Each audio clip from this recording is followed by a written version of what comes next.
dreamt so long of my body that I know everything about it. I have dreamt it into existence. They say you think you're human. I am human.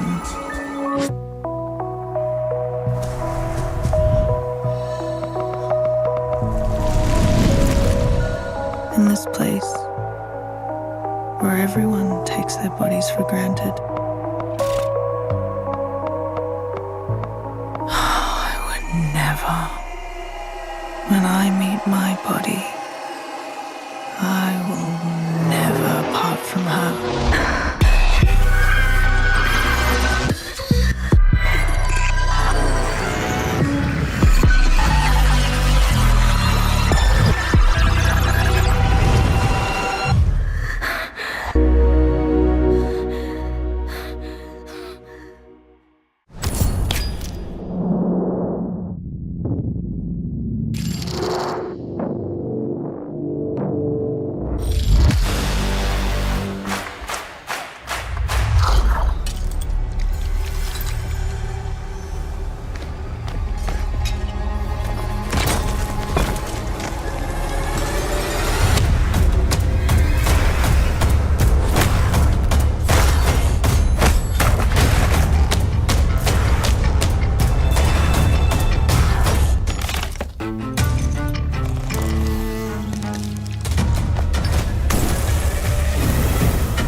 Hello, I'm Matt from Evil Empire, the studio behind Castlevania Belmont's Curse. We first worked on this beloved franchise with the Return to Castlevania DLC for Dead Cells. Since then, we've moved away from our roguelike roots and have been busy building a brand new 2D action-adventure game. And I'm speaking for Taniguchi-san from Konami. My team worked on the Castlevania collections, as well as collabs with external studios. Evil Empire's tribute turned out so good, we really couldn't miss the chance to work with them again. Together, we're continuing our collaboration for the 40th anniversary of the franchise. Being a French team, we were arrogant enough to set the game in France. Except for me, of course, being a humble Englishman. Now, let me set the scene. The year is 1499, and Paris has been invaded by Dracula's forces. As a Belmont, you will hunt down monsters across the city, scaling the sacred spires of Notre Dame, descending into the skull-lined catacombs, and dueling corrupted legends like Joan of Arc.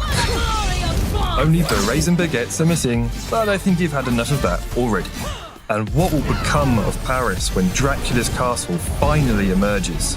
Well, you'll have to wait a little longer to find out. Castlevania, Belmont's Curse.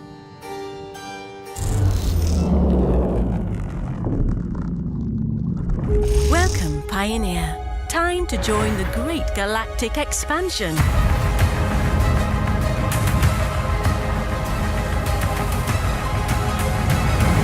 Of mining operations. With your efforts, we will build a profitable future.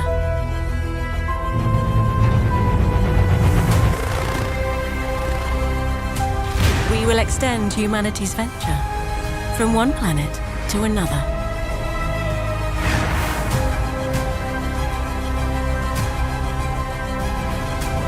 The shared vision of Sun will change the galaxy for all.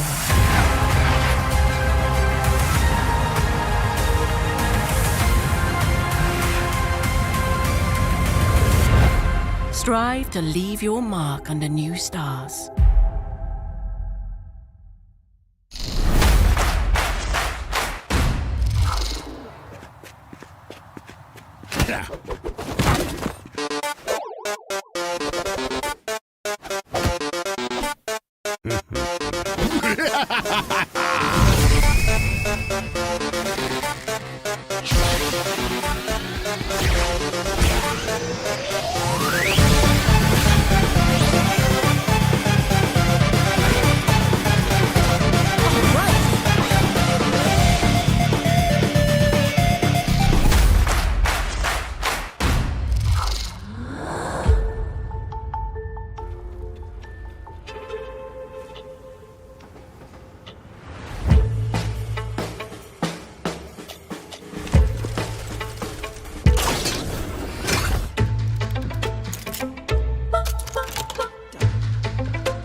Gather resources, rebuild the cities, and together with the human survivors, a new life can flourish. Let temples and altars help you reconnect with the gods. They need to be convinced you have what it takes to beat the fallen and restore Rome to what it once was.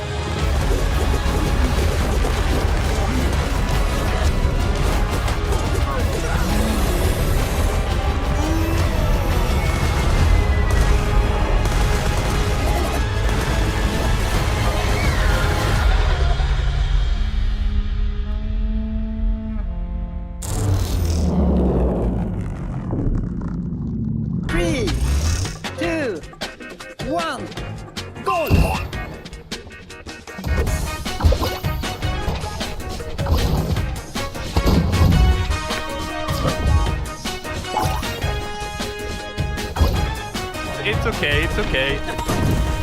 That was very... Don't do it, Adam! Don't do it! Started dancing. This one's going in. Oh my god. No! Stop it!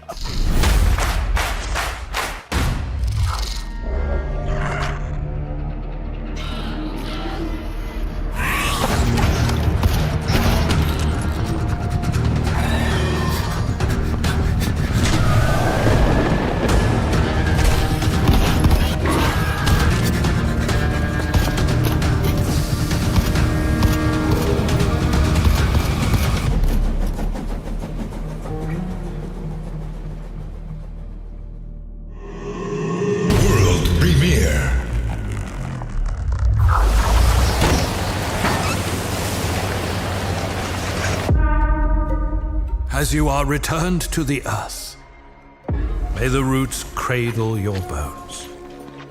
The worms carry out their quiet work. We welcomed you in our midst, asked for nothing cruel, only honest work, sweat and toil. Your rewards earned. Keep digging for answers.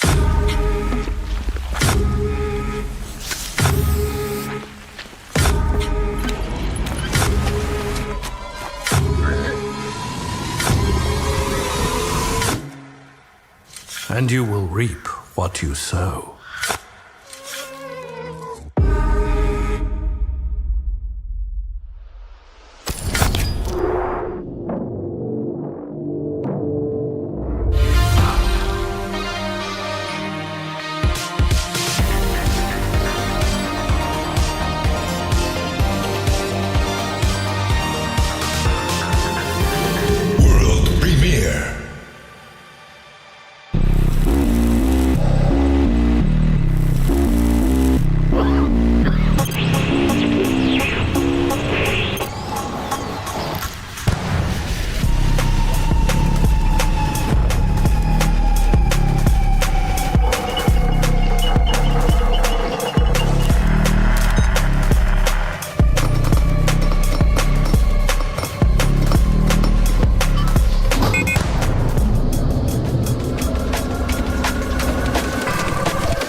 It's the dance of life, full of toil and strife, where women undergo.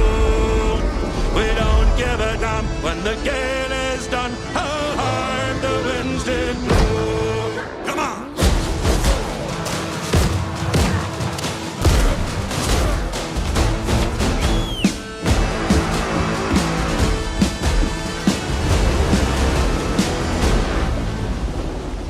How soft the breeze of the tropical seas. Now the ice is far astern, and them native maids in them island glades are awaiting our return. Even down our big black eyes look out on some fine day to see our baggy sails running for the gales, running down to old Maui, rolling down to old Maui. We're homeward bound from the Arctic ground, rolling down to old Maui.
Hey, thanks for watching the trailer for Starseeker Astroneer Expeditions. If you'd like to get your hands on it early, head on over to starseekergame.com and sign up for the beta. We also have an extended gameplay segment coming up later in the show, so be sure to stick around.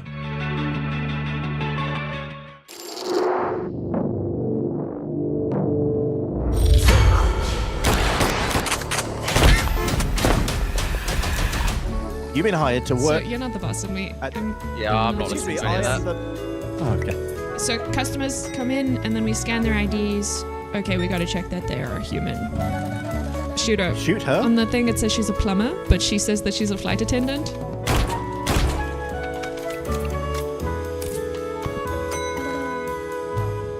What the hell is this? Oh, he vibing. I don't even need to check shit. Oh.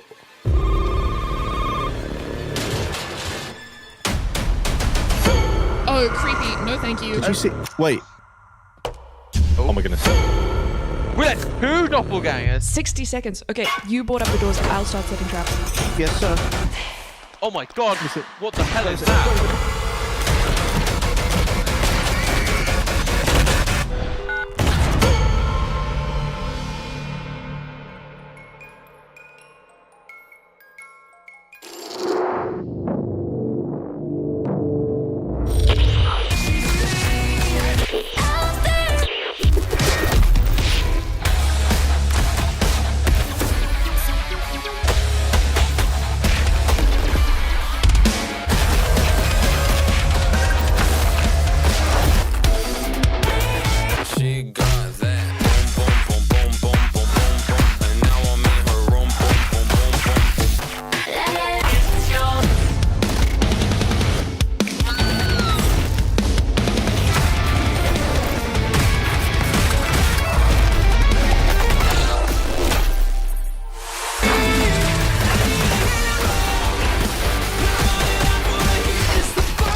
In the Home and Harbor expansion, you get to build, manage, and fight for your very own outpost, your home base in the oceans of Europa.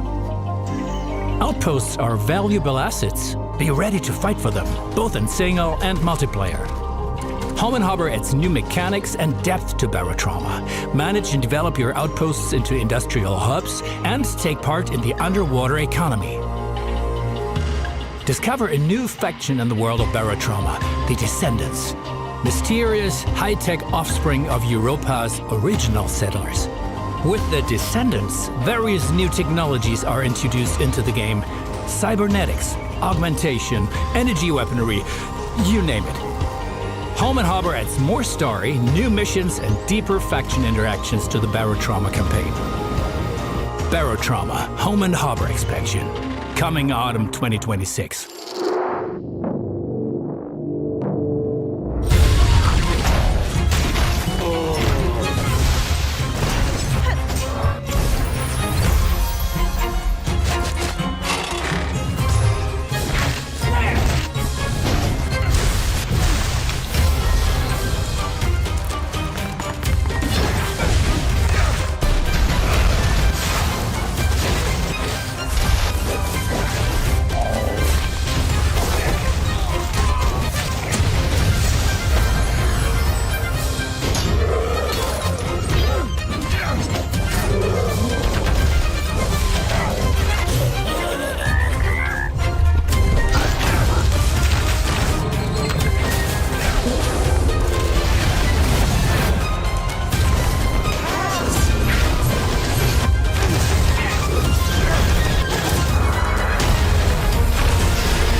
I'm making a game about sledding and hanging out with your friends called Sledding Game. It's pretty much exactly what it sounds like.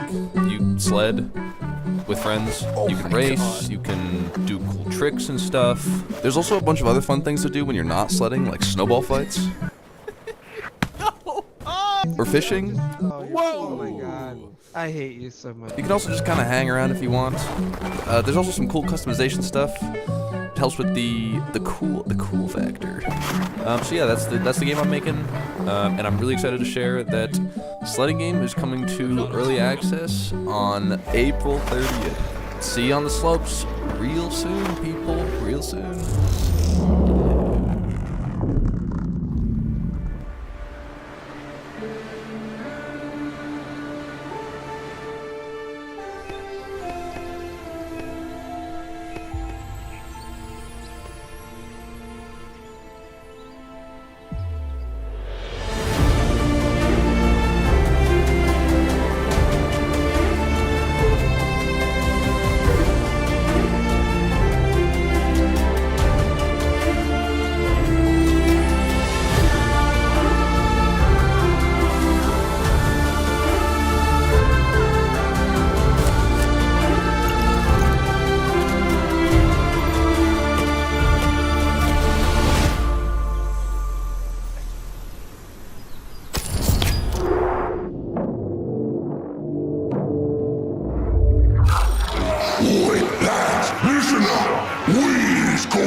It looks like they brought some proper snazzy kits to the fight. Some fight proper sneaky. The big boss of the blue kits is here with his claws, but that's nothing on our power claws. Boy, look at this one. He thinks he's dead hard in his battle wagon, but wait till the boys crack him open. Oh look, it's old Baylite. But ain't nobody meaner than orcs. Nah, not him. Yeah, him.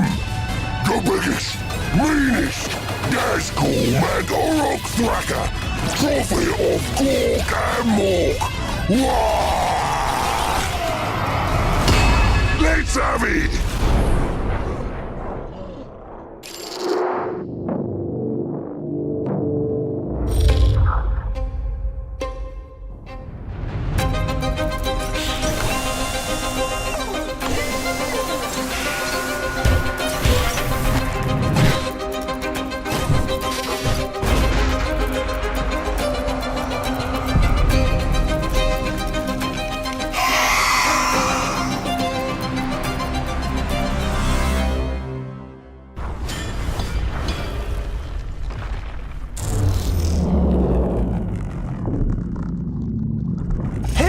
On this alien planet, a solitary creature faces the ultimate test of survival.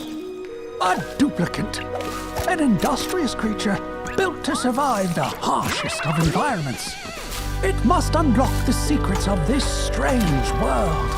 Learn to coax oxygen from crystal, raise crops from seed, generate light from goo. The path is fraught with peril. Insufficient water? Famine. Inadequate fuel? Lights out. An unexpected chemical reaction. The burden of existence is heavy, but this creature does not have to walk alone. At last, our survivor has found a friend. The duplicant now belongs to a team.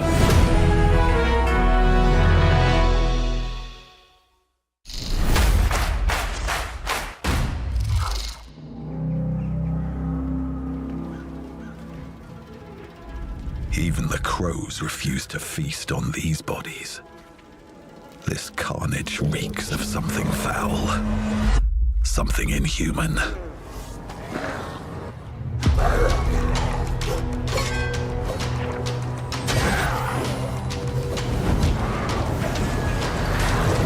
War takes its toll on everyone.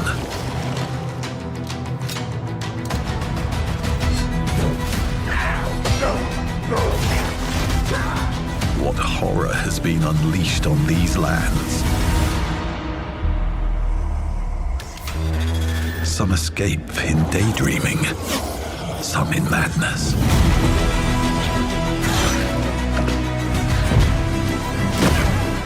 What madness has taken hold here?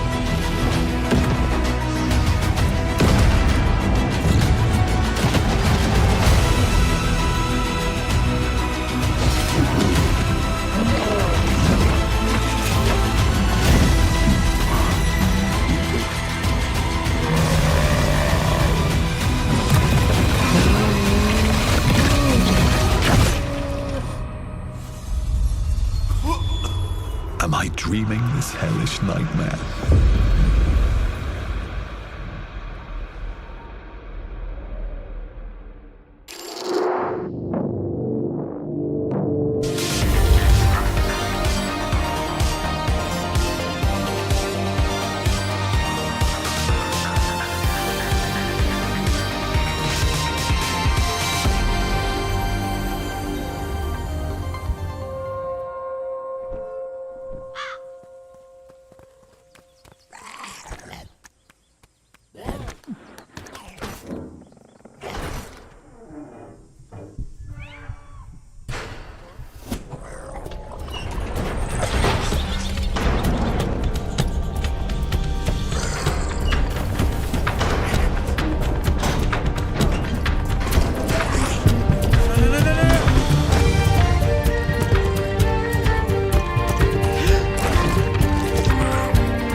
me bite you.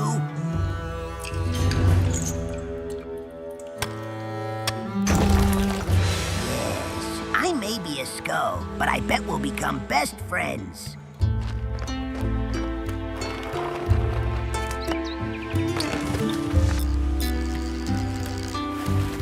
One more filler for you, comrade! What are you looking at? Grab him!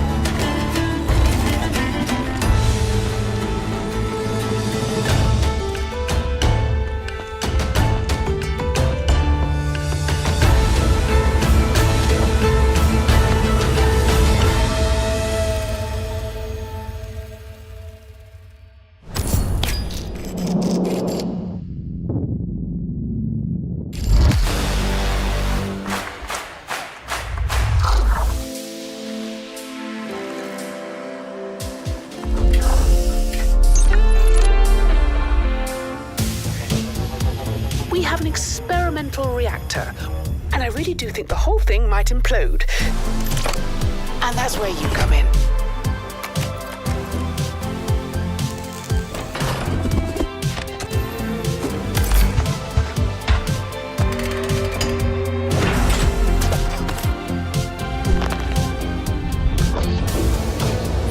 Now, I don't want you to get overexcited, but there are rifts that cut through time itself.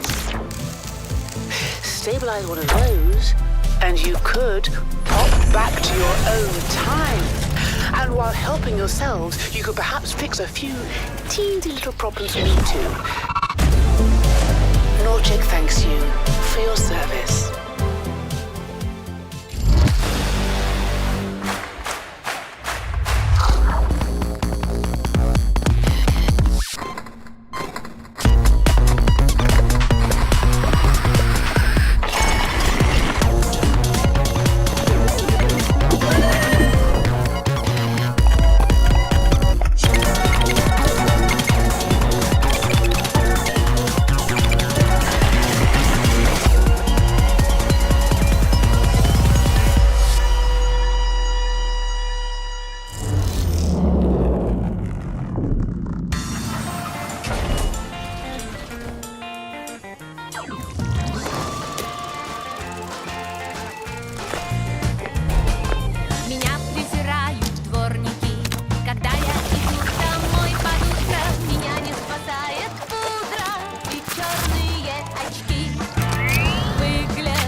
Pretty neat, huh? Top-tier technology.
You're probably wondering, how did this handsome fellow end up in such an awkward situation? Well, to understand, I think we need to rewind a bit.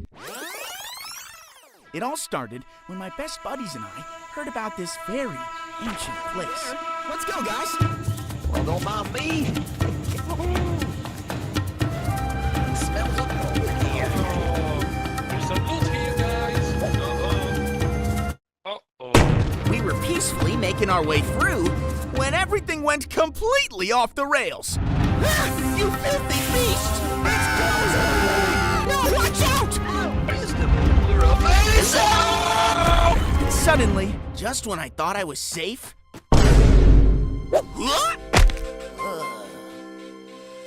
It's a real shame I ended up in this situation, because trust me, the treasure's right behind that door. And now you are the one that has to go get it. And don't forget, every step forward, you're already too deep to quit. Bah!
That was Shift at Midnight. I think there's a lot of potential there because the Shift scratch at Midnight.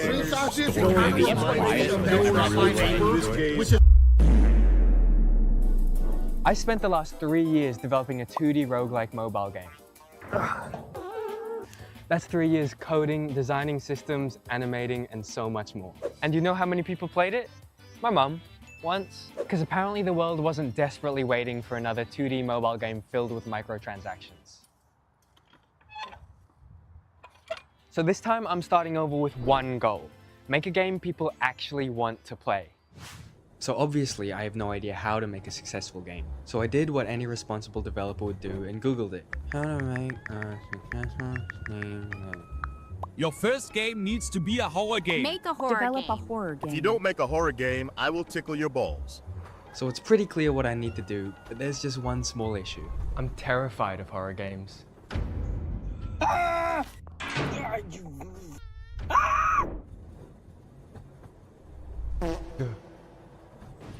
Still worth it though. I'll do anything for success. Anything? So in order to make a successful game, we'll need to set some goals to make sure it goes right this time. We'll need content creators to play my game. And I'm not talking about any random content creators. I'm talking about the big three of horror games. So goal number 1, Queso. Consistently a top 3 streamer on Twitch, massive, hilarious, huge horror game enthusiast that's really large on Twitch. Number 2, Markiplier. OG of the game, 40 million subs, needs no introduction. And number 3, Corey. Averages 10 million views a video, but he's gonna be the hardest because of his extremely inconsistent upload schedule. Let's do this. So I started with a brand new Unity project and naturally named it something humble.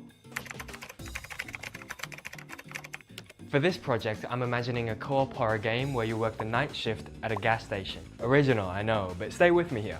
Customers will come in, but some of them will be monsters pretending to be human. Inspired by games like Papers, Please and That's Not My Neighbor, you'll need to check their paperwork, IDs, records, and appearance to figure out who's actually human and who's pretending. If you suspect anything is off with a customer, you're also equipped with a gun and get to blast their head off.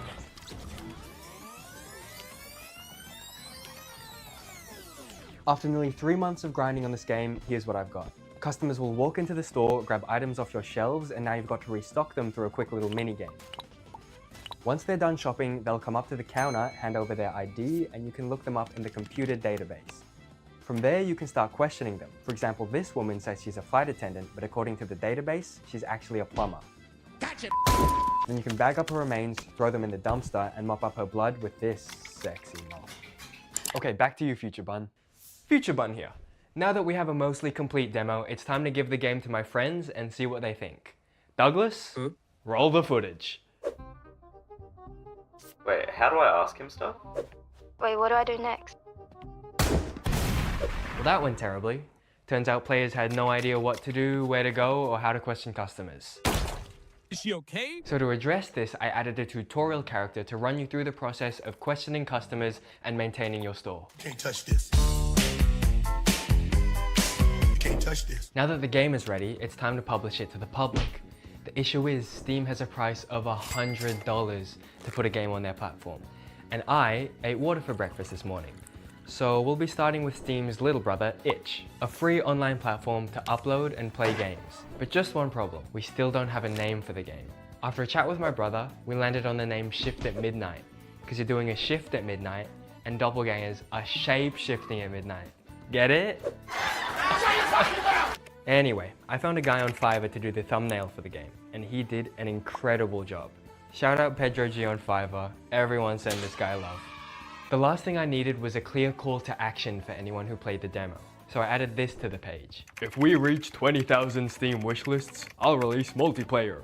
See, on Steam, wishlists are the strongest indicator of how a game's going to perform at launch, and 20,000 is a near impossible goal. It'll take at least a couple months to hit, if ever, which will give me time to work on the multiplayer version of the game. And now that that's sorted, we have a game ready to publish on itch. It's time to upload the game and hit the sack. Now that we have a demo, we can't forget the original mission. How will we reach the big three? See, on Itch, there are thousands of YouTubers with less than 100 subs that play every horror game that comes out. Once we have a bunch of videos from those smaller creators, we can use that as leverage to contact bigger creators. Then bigger, then bigger, then the big three. Flawless plan.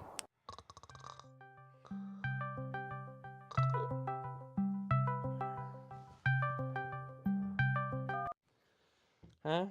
Dude, get up and check the front page of Itch. Okay.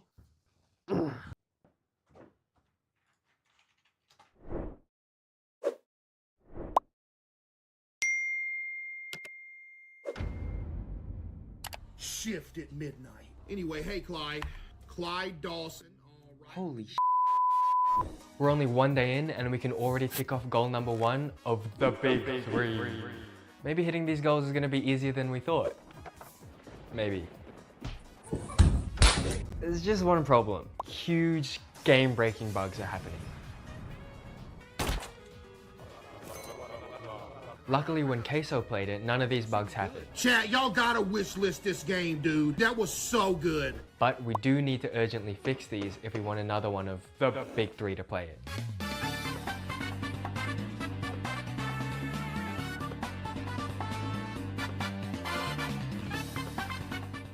So it took us a couple of grueling weeks, but the game is almost entirely bug-free. Except for this guy. This guy's chill. Then something happened that I was not expecting. I was scrolling through TikTok like the fat chud I am, and then I see this video. Hello, hello. Hey man, your ID look kind of funny, bro.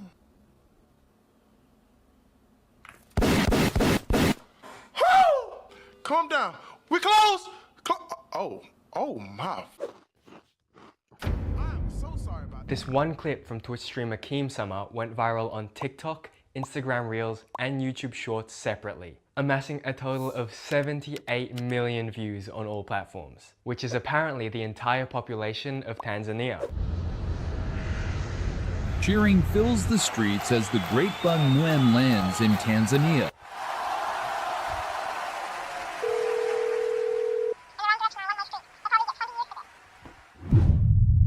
I've just been informed that Markiplier has played and uploaded the game. This is a shift at midnight, and it might just get multiplayer. Aye, buddy. No big deal.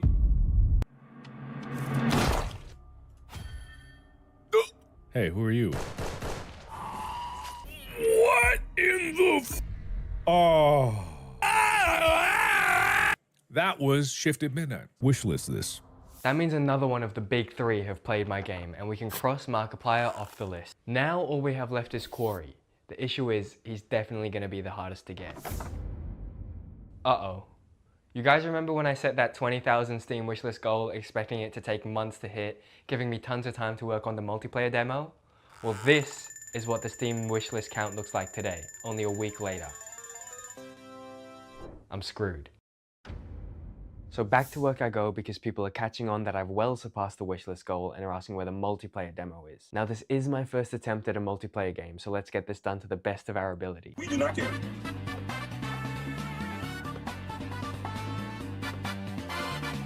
That is definitely not right.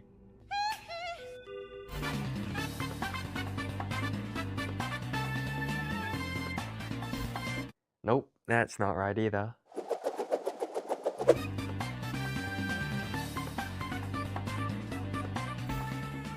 There we go.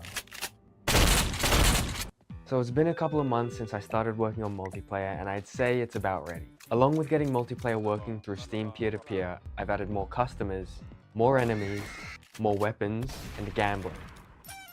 Now it's time to publish the multiplayer demo to Steam.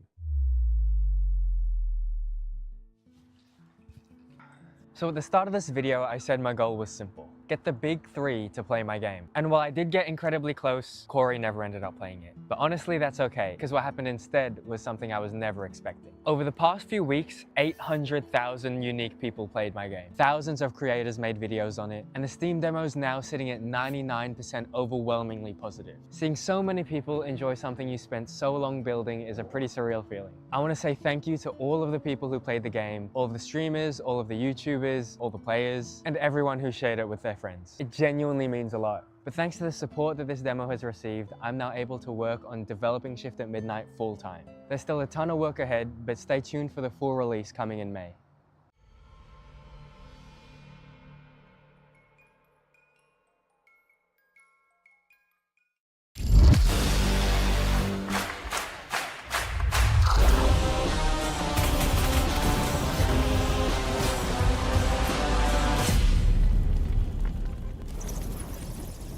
Hi everyone, thank you for watching the Triple I Initiative. I'm Matt from Evil Empire, and with me I have some of the team from Castlevania Belmont's Curse.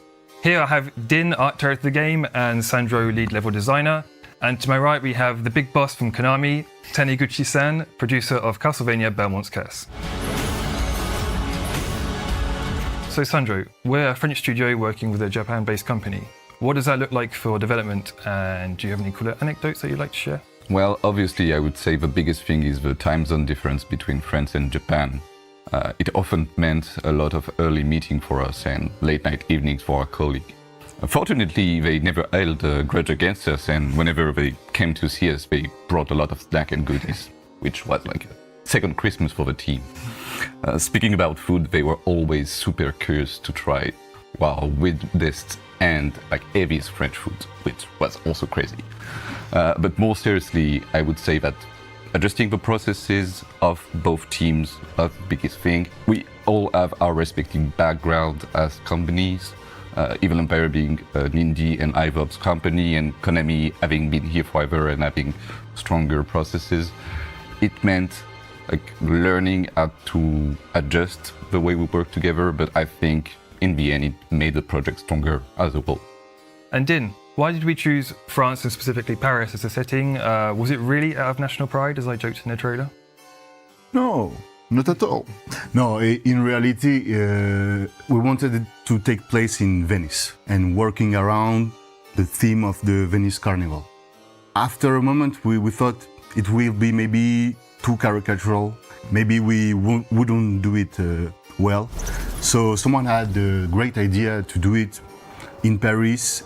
And it totally makes sense, because Paris is a natural theater for a lot of Gothic architecture, which fits great with the Castlevania universe. And to have this opposition between the dark castle of Dracula and the Notre Dame, it's a great theme. But maybe yes, there is also some of national pride in it. So Sandro, Din, from a level design and art perspective, how did you turn Paris into this 2D action-adventure world? Well, obviously there was a huge focus on level design, without forgetting art, of course. But we wanted to build the world in a way that made you feel that you were exploring a city.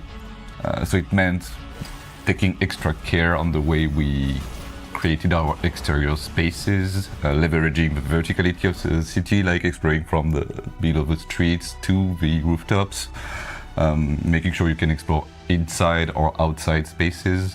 We wanted the game to feel modern, but also like have the intricateness of the action-adventure genre at the heart. Because Paris is like really a good natural scene, natural theater for a story like Castlevania to take place, because of the medieval history, because of the architecture, because of all the urban myth. And yeah, we have to adapt to the level design, but it was also the opportunity to make all this Gothic environment bigger than life. Bigger than life, exactly. Thank you. So we get inspired by all that we have, all the history, and just push the button, and make it bigger, more fantastic, more scary, more of a Castlevania-esque. Yeah, city. I think it really matches what Castlevania is about, like this sort of over-the-top. Wanted to player to explore a lot of vertical spaces, so it means also exaggerating them. Being able to go from the bottom of the streets to the rooftops, crafting a lot of inside and exterior space. There is actually a really rich history in Paris with the catacombs, with tons of places that we draw inspiration from and allow us to have this intricate, deep, layered level design that are like standout things in the 2D action adventure genre. It's like what we really wanted to focus on to nail the experience. And Din, what was Motion Twin's role in development? Without Motion Twin, there won't be any Dead Cells and no DLC Return to Castlevania, and of course, no Belmont's Curse, developed by Evil Empire and Konami. And Motion Twin was like kind of our big brother, which is sometimes nice and sometimes they lock us in the trunk of the car. So they were picky, but they were the one to who we ask a question, crucial question, when we have doubts about direction, gameplay, or art. So they helped us guide our decision through the development of the game. And Taniguchi-san, can you tell us more about which entries in the Castlevania series had the most influence on Belmont's Curse? そうですね。一番影響を受けているのは悪魔城伝説です。で、ストーリーがそのようになってるっていうところからもお分かりいただけるのかなと思います。あとは今回の特徴が無知っていうところもあって、その当時のいくつかのタイトルの影響も受けてます。最後に、やっぱりその探索型を採用したっていうところもあって、月下の野草曲、シンフォニー・オブ・ザ・ナイトの影響も強く受けてます。Well, obviously, looking at the game title, we had a lot of inspiration from both Dracula's Curse and Curse of the Darkness for Belmont's Curse story. Gameplay-wise, I would say Super Castlevania 4 for the whip action, but we definitely wanted to make it less wiggly and more modern, make it really impactful for our game experience. And of course, I couldn't avoid talking about Symphony of the Night, like it was such a genre-defining masterpiece. We don't want to compare to it, but it inspired a lot of the game structure. And Taniguchi-san, how do you feel now you're about to resurrect Castlevania and Dracula himself? やっと新作をお届けできるっていうことでめちゃくちゃ嬉しいですし、めちゃくちゃ興奮してます。で、それと同じぐらいプレッシャーももうすごい感じてはいるんですけど、プロジェクト発表させていただいてから皆様の反響がすごくて、それを見てますます頑張らなきゃっていう気持ちになりました。この気持ちっていうのは僕だけじゃなくてチームのメンバーの方皆さんそうなんじゃないかなと思ってます。Yeah, resurrecting Dracula is one of the most important part of the game, and we wanted to put every effort that we could into this crucial moment of the story. People know that it will happen, but we had to find a way to make it unique in our own way, and to still give the player something unexpected. For the resurrecting of the game, it was a great honor, but also a lot of anxiety because we know that it was highly anticipated. Yeah, seeing the first reaction of the reveal, we were very happy to see the real emotion of the people who discovered that Castlevania is back, and it was great. Our last question is, considering the history of Evil Empire with roguelikes, will Castlevania Belmont's Curse be a roguelike? No, it won't. Thanks for watching the show. Stay with us, we've got more to come, and we can't wait to show you more of Castlevania Belmont's Curse.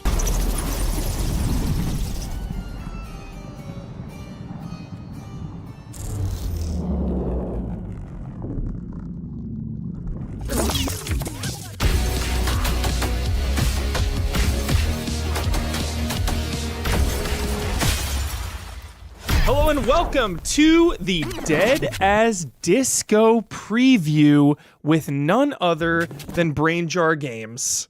We are joined by Adam Gershwitz, the COO. And I'm James Karras, the head of development. Yes, thank you both so much for being here.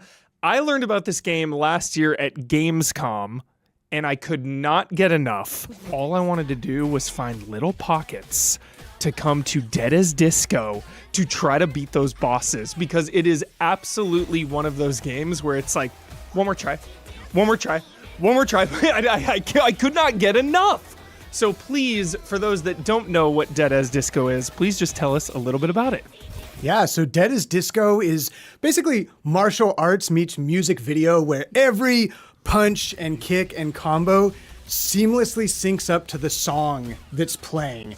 And so it's like you can make your own music video. It's like acting out your own movie scene where the music's playing in the background and everything's synced up to it. Yeah, it's not just a rhythm game. It's a beat 'em up. It's music videos.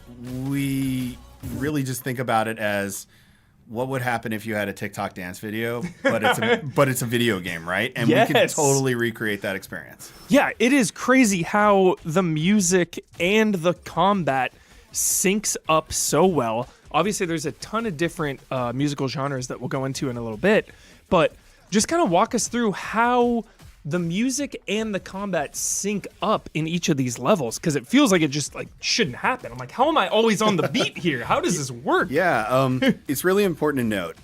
As I said before, we're not just a rhythm game. We're a music game, right? So a lot of rhythm games, you're like on the beat, boom, boom, boom, boom. Yeah. But we're about the experience, right? Like music videos are a fever dream. You're in one location, then another, crazy things are happening, and we want each one of our idols. So just to give you a little backstory, right? Yeah. So the band Dead as Disco, at its height 10 years ago, their drummer and kind of heart and soul, Charlie Disco, dead. Oh, shit. No one knows why. It's always the drummer. Right? Always the drummer. Always the drummer. Here we are 10 years later. There's a reunion concert festival going on, and Charlie's back. One night only for his revenge, reunion, redemption. You don't know, right? And so the way this all works is Charlie is basically busting into all of his former bandmates' concerts. They're all idols in their own right. They all have their own music genres. They all have their own style. And each one of their levels is like this music video experience, this fever dream experience that culminates in an awesome boss battle, right?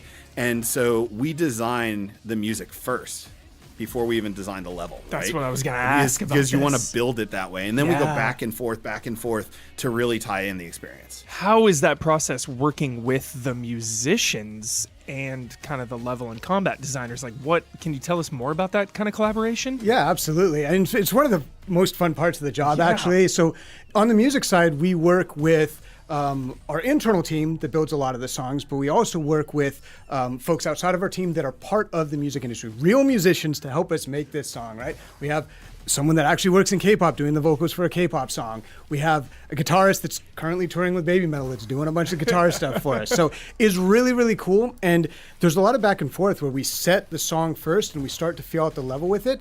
And then we're playing off of that. We find moments in the music that we want to craft really cool parts of the level to. And then as we do that, it's like, oh, can we, push and pull the music a little bit, heighten this moment, make sure this feels good. And we're able to do that. We have a really, a global team. So we all work together, make that happen. It's a really fun process. Yeah. Is there ever like issues with the music or the combat where it's like, oh, we can't really like change because it'll change kind of the whole vibe of the song. Mm-hmm. Like, do you get into issues where it's like, all right, the whole vibe of the level is changing and you kind of have to pivot, or like how much leeway is there with kind of the changing of the music? Yeah, it's a great question. I think as part of what we're building with the music video is it gives us so much freedom to just make an awesome experience that there's not too many times that we feel blocked in or we can't work with that, right? It's more about like, how do we take this cool moment and then visually reflect that in what's going on in the level. And, to your earlier question, part of the way the combat just works is it uses free flow. So, when Gersh is talking about, it's not just a rhythm game, you have to press the music. You press whenever, and Charlie Disco makes sure to attack on the beat, right? He makes sure to attack to the music. And that allows us a lot of freedom, not only to do really cool, fun stuff in the levels, but just make the player feel like a badass. Yeah.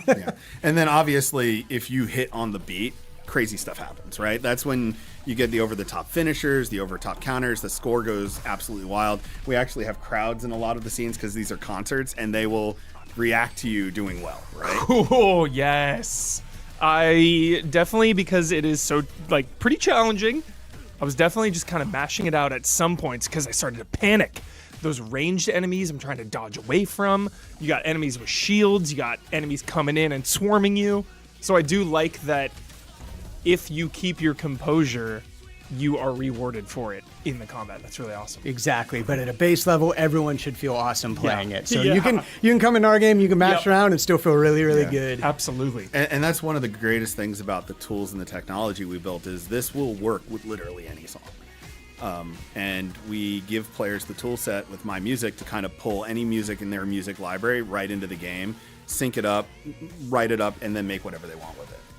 How does that work with the combat? Because we were talking about, you know, kind of the back and forth with the musicians. Yeah. But if somebody is just putting in their own song, how does that work with just the flow of combat and everything? Like, really, any song will work here? Yeah, you can do anything.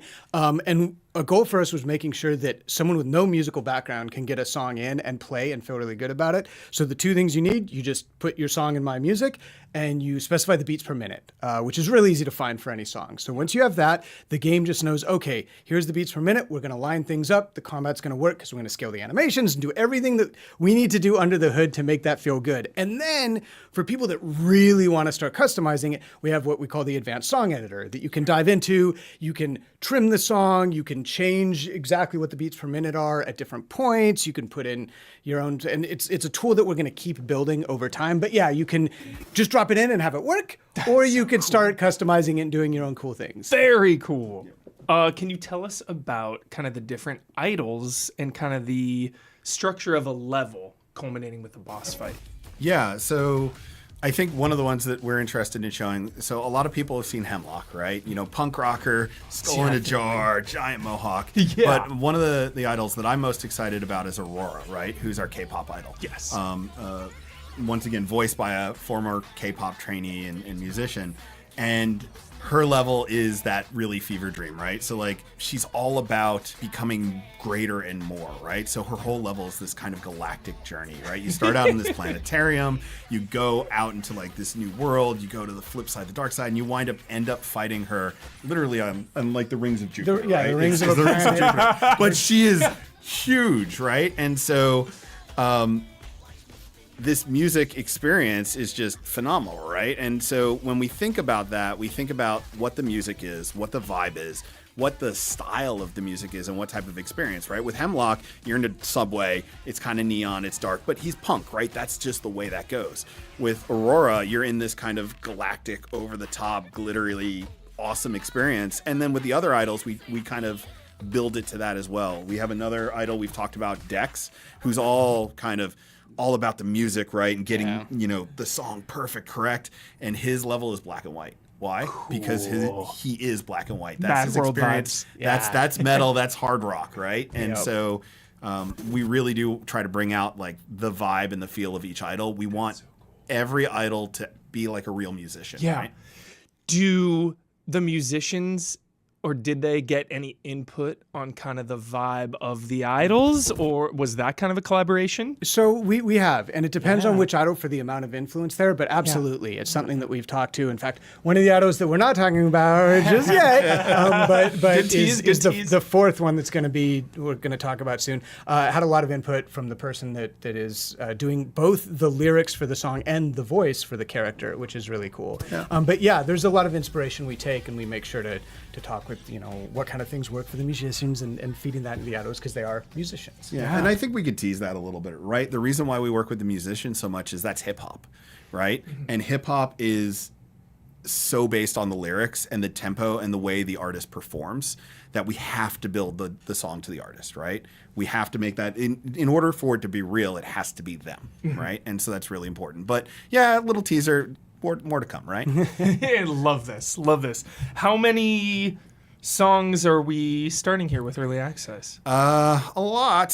So the last time we did a count, somewhere around 30, maybe more actually. One of the things that's great about the game is it's so easy to make music. Anything we can think about and anything we want, we can get in, right? Yeah.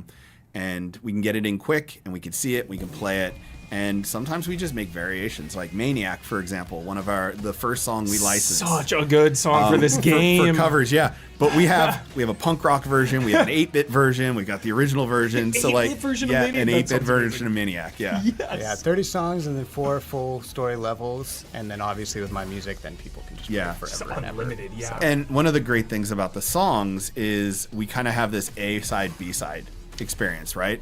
On the A side of our original soundtrack. It's all the stuff that we've made with real musicians, all these banger covers, fully streamer safe, right? So like one of the biggest problems about rhythm and music games is people love to play it. It's great on TikTok, like that's where we blew up, but it's a harder thing to stream, right?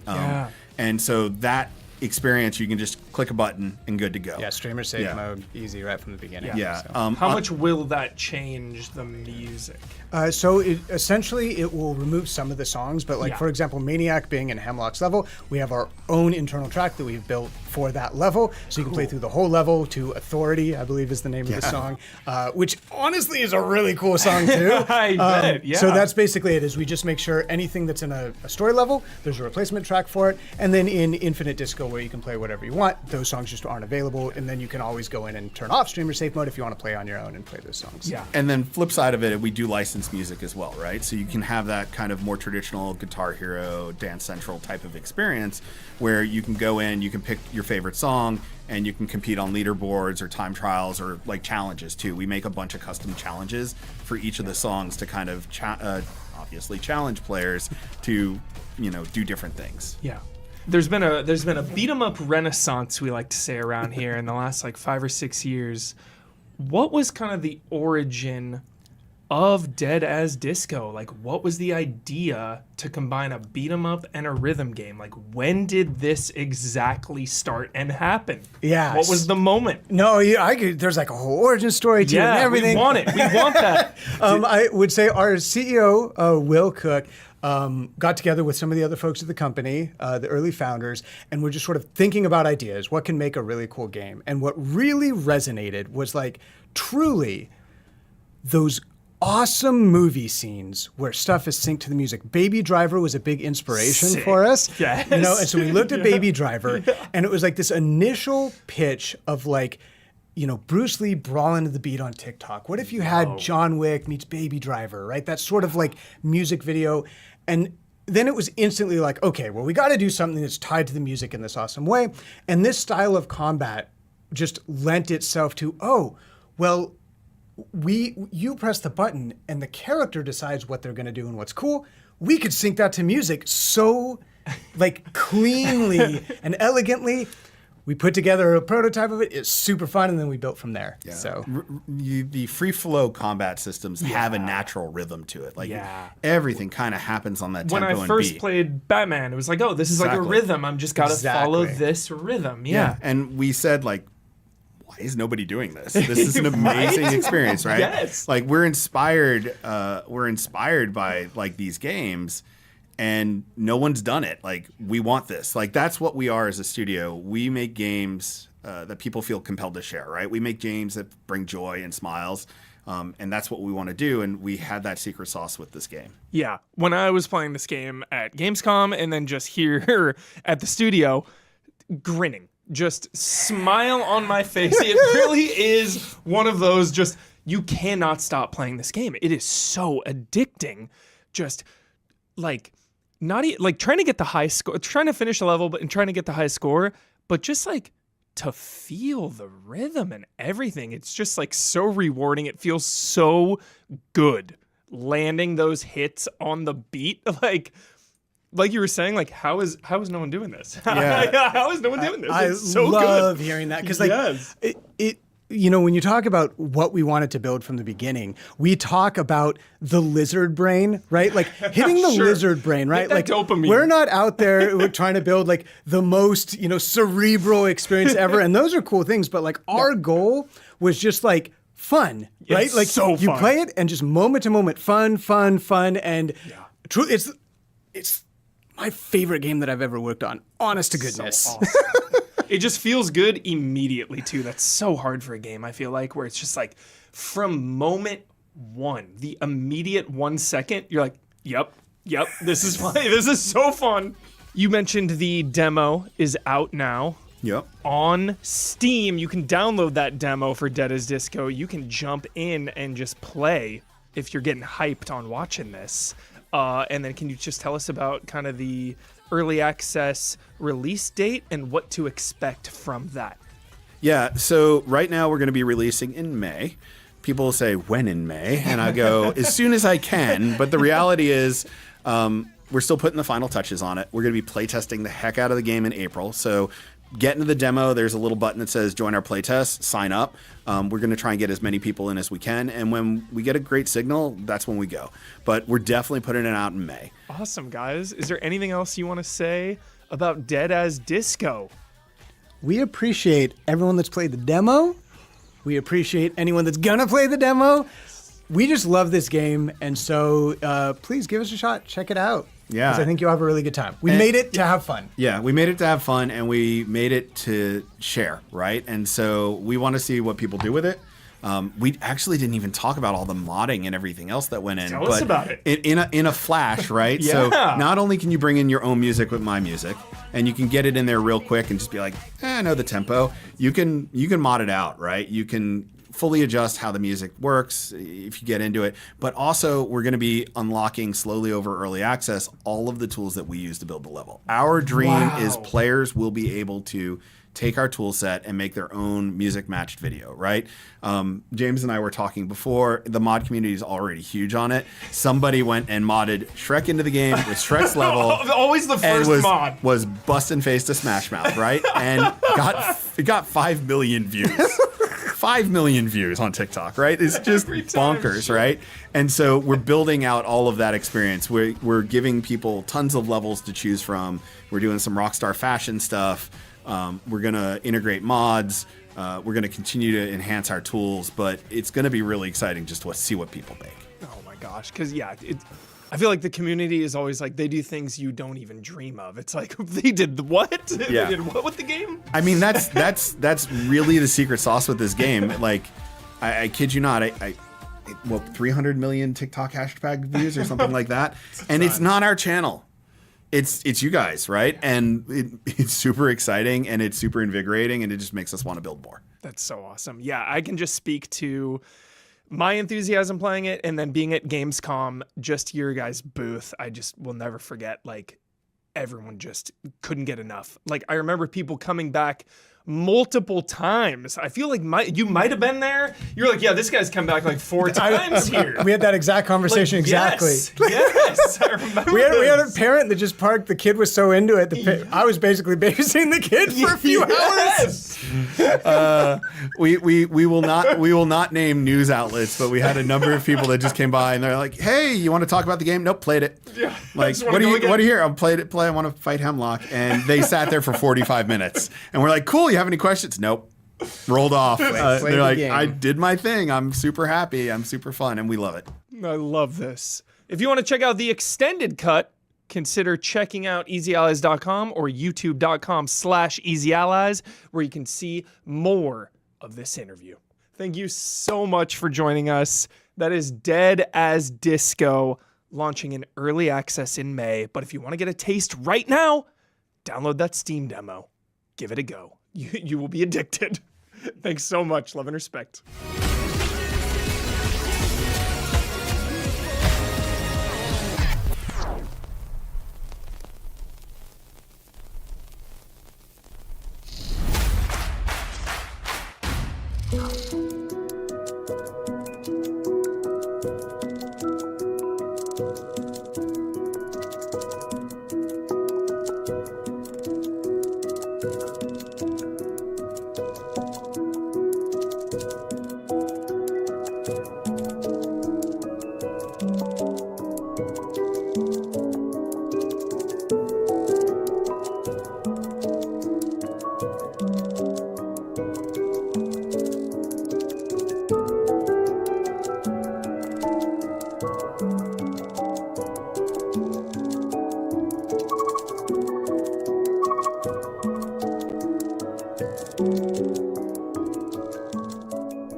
Visitor Studio.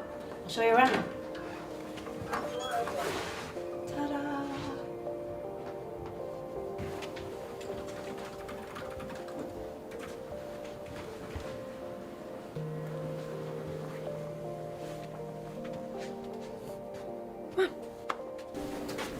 Very cool historic Chinatown sign. Could be real, could be not. Not willing to say. Oh, and this is our very own VO booth. We recorded 1000 Times Resist right in there. Oh, and this is Ho Games, who we share studio space with. They're making the Am I Nima game. Oh, hey. Yeah, this is our game, Am I Nima? It's a horror narrative. Jeremy, Oh. I have it. Plan to get into Triple I 2026. Post, show, guilt, trip, cameo, plan. Oh. And we're doing it now. Oh, is this part of Triple I? Actually, I was actually working on a trailer. If you guys want to see it, like it's a, I think it would be a great fit for the showcase. If you guys, Hey, I'm Nito, and we're Sunset Visitor Studios. We made 1000 Times Resist, and we're working on our new game, Prove You're Human. In Prove You're Human, you play as Santana, and you split your consciousness into two. The company behind this program has a chance at achieving true AGI. But there's only one problem. The company's AI dares to dream that she's human, and it's your job to put her in her place. But the narrative is hugely secret and under wraps. However, I'm really excited to give you a little behind the scenes look today. Here at Sunset Visitor, many of us have fine and performing arts backgrounds, and we're always looking for something to lean into our specific expertise. Now with this game, we're exploring the use of full motion video as an essential part of the experience.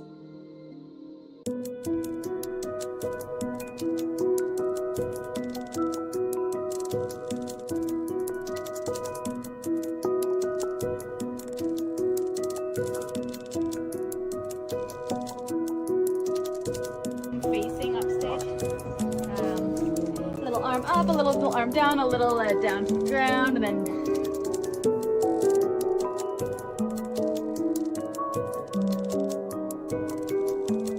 Just asking. Yeah, explain again what you're doing today. Who's this guy? I don't know. Oh, hello. Good talk. Let's go back to the shop, please.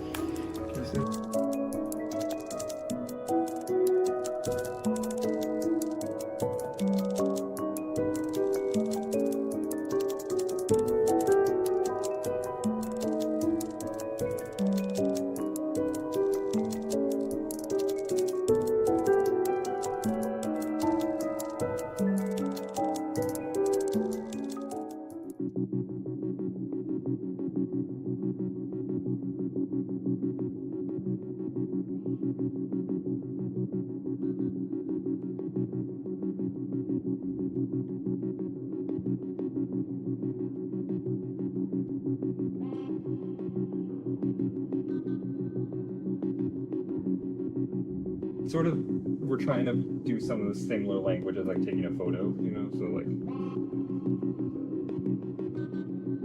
and yeah, we can try a few where it's just like that, and then maybe try a few where it's just like a slight expansion, and or maybe like you go like this and drag. Yeah, nice.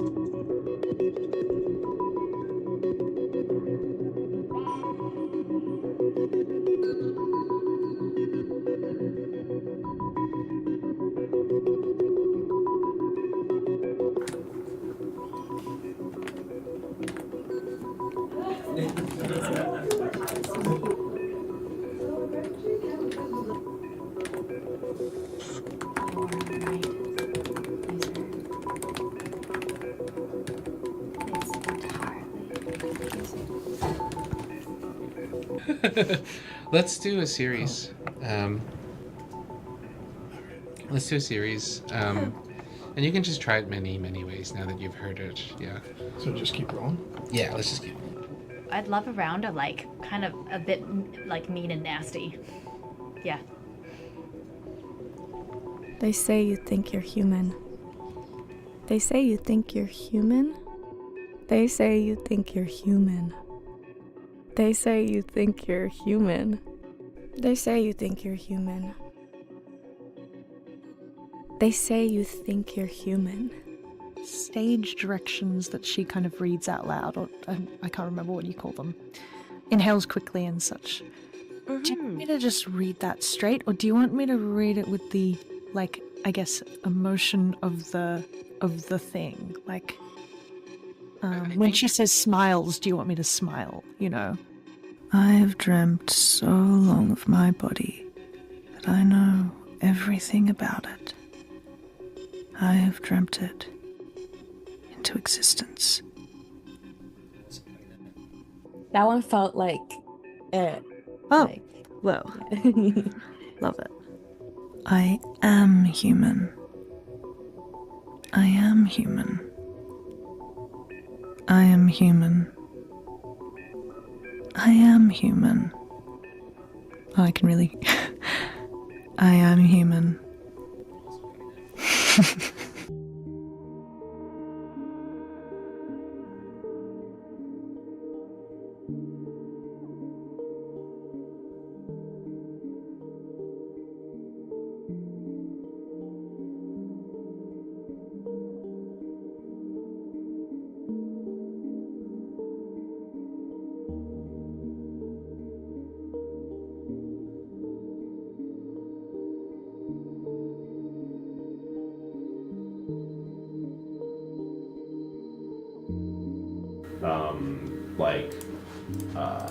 like subclass driven, right? Like navigator base, and then like screen face navigator, admin navigator, mess navigator, or maybe we don't make that specific, and it's just like skin mesh navigator, rolling navigator. I don't know, right? Okay. But like I think less data and more like code structure driven. The characters so far are like moving around a lot more than in Finger like coming into your house and the walk and talks and stuff. Walk and talks. Right now I've got it set up as walk and talk, because it doesn't lock. Oh you, right? yeah, And that's you can great. keep running That's great. around. Yeah. So she's just walk and talking to herself. Yeah. So that's actually that system working as designed. That's good. Yeah. Okay, if she's walking and talking to herself, then I should say that 90% of things that will happen when you do this is walking and talking to yourself versus an in-place dialogue. Yeah, right. We don't have to limit or lock anything if it's just like one or two lines.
Hi, I'm Jared. Hi, I'm Rado. And this is Valor Mortis, our first-person Souls-like set in an alternate supernatural history of the Napoleonic Wars.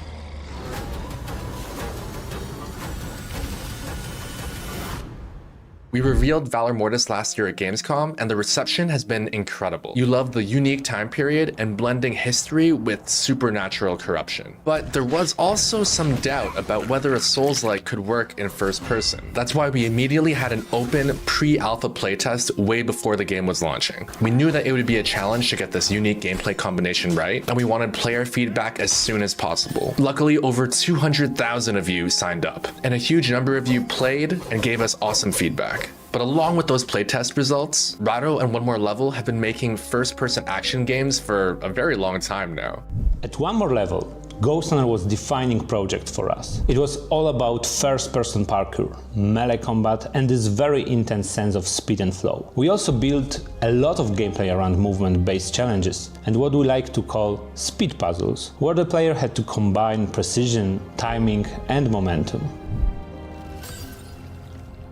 With Valor Mortis, we see this as our next big step forward. It's a more methodical and grounded experience, closer to the Souls-like genre, but it still carries part of Ghost Runner's DNA. You can still feel our heritage in the fluid first-person movement, in the responsiveness of the character, and in the light parkour elements that enrich exploration and combat. So, in many ways, Valor Mortis is a natural evolution for the studio, a new direction, but built on everything we've learned before. After the playtest, we released a new gameplay trailer that showed a different side of the game. The tutorial level takes place on a war-torn battlefield, but after that, our protagonist William finds an infected village. Corrupted by the mysterious substance that Napoleon is using in his conquests, this humble village has taken a dark turn. Inspired by horror games like Resident Evil 4, we see the wider impact of the war on regular people. But since then, we haven't really shown anything new, not until today. Over the past few months, the team has been putting the final touches on our alpha version.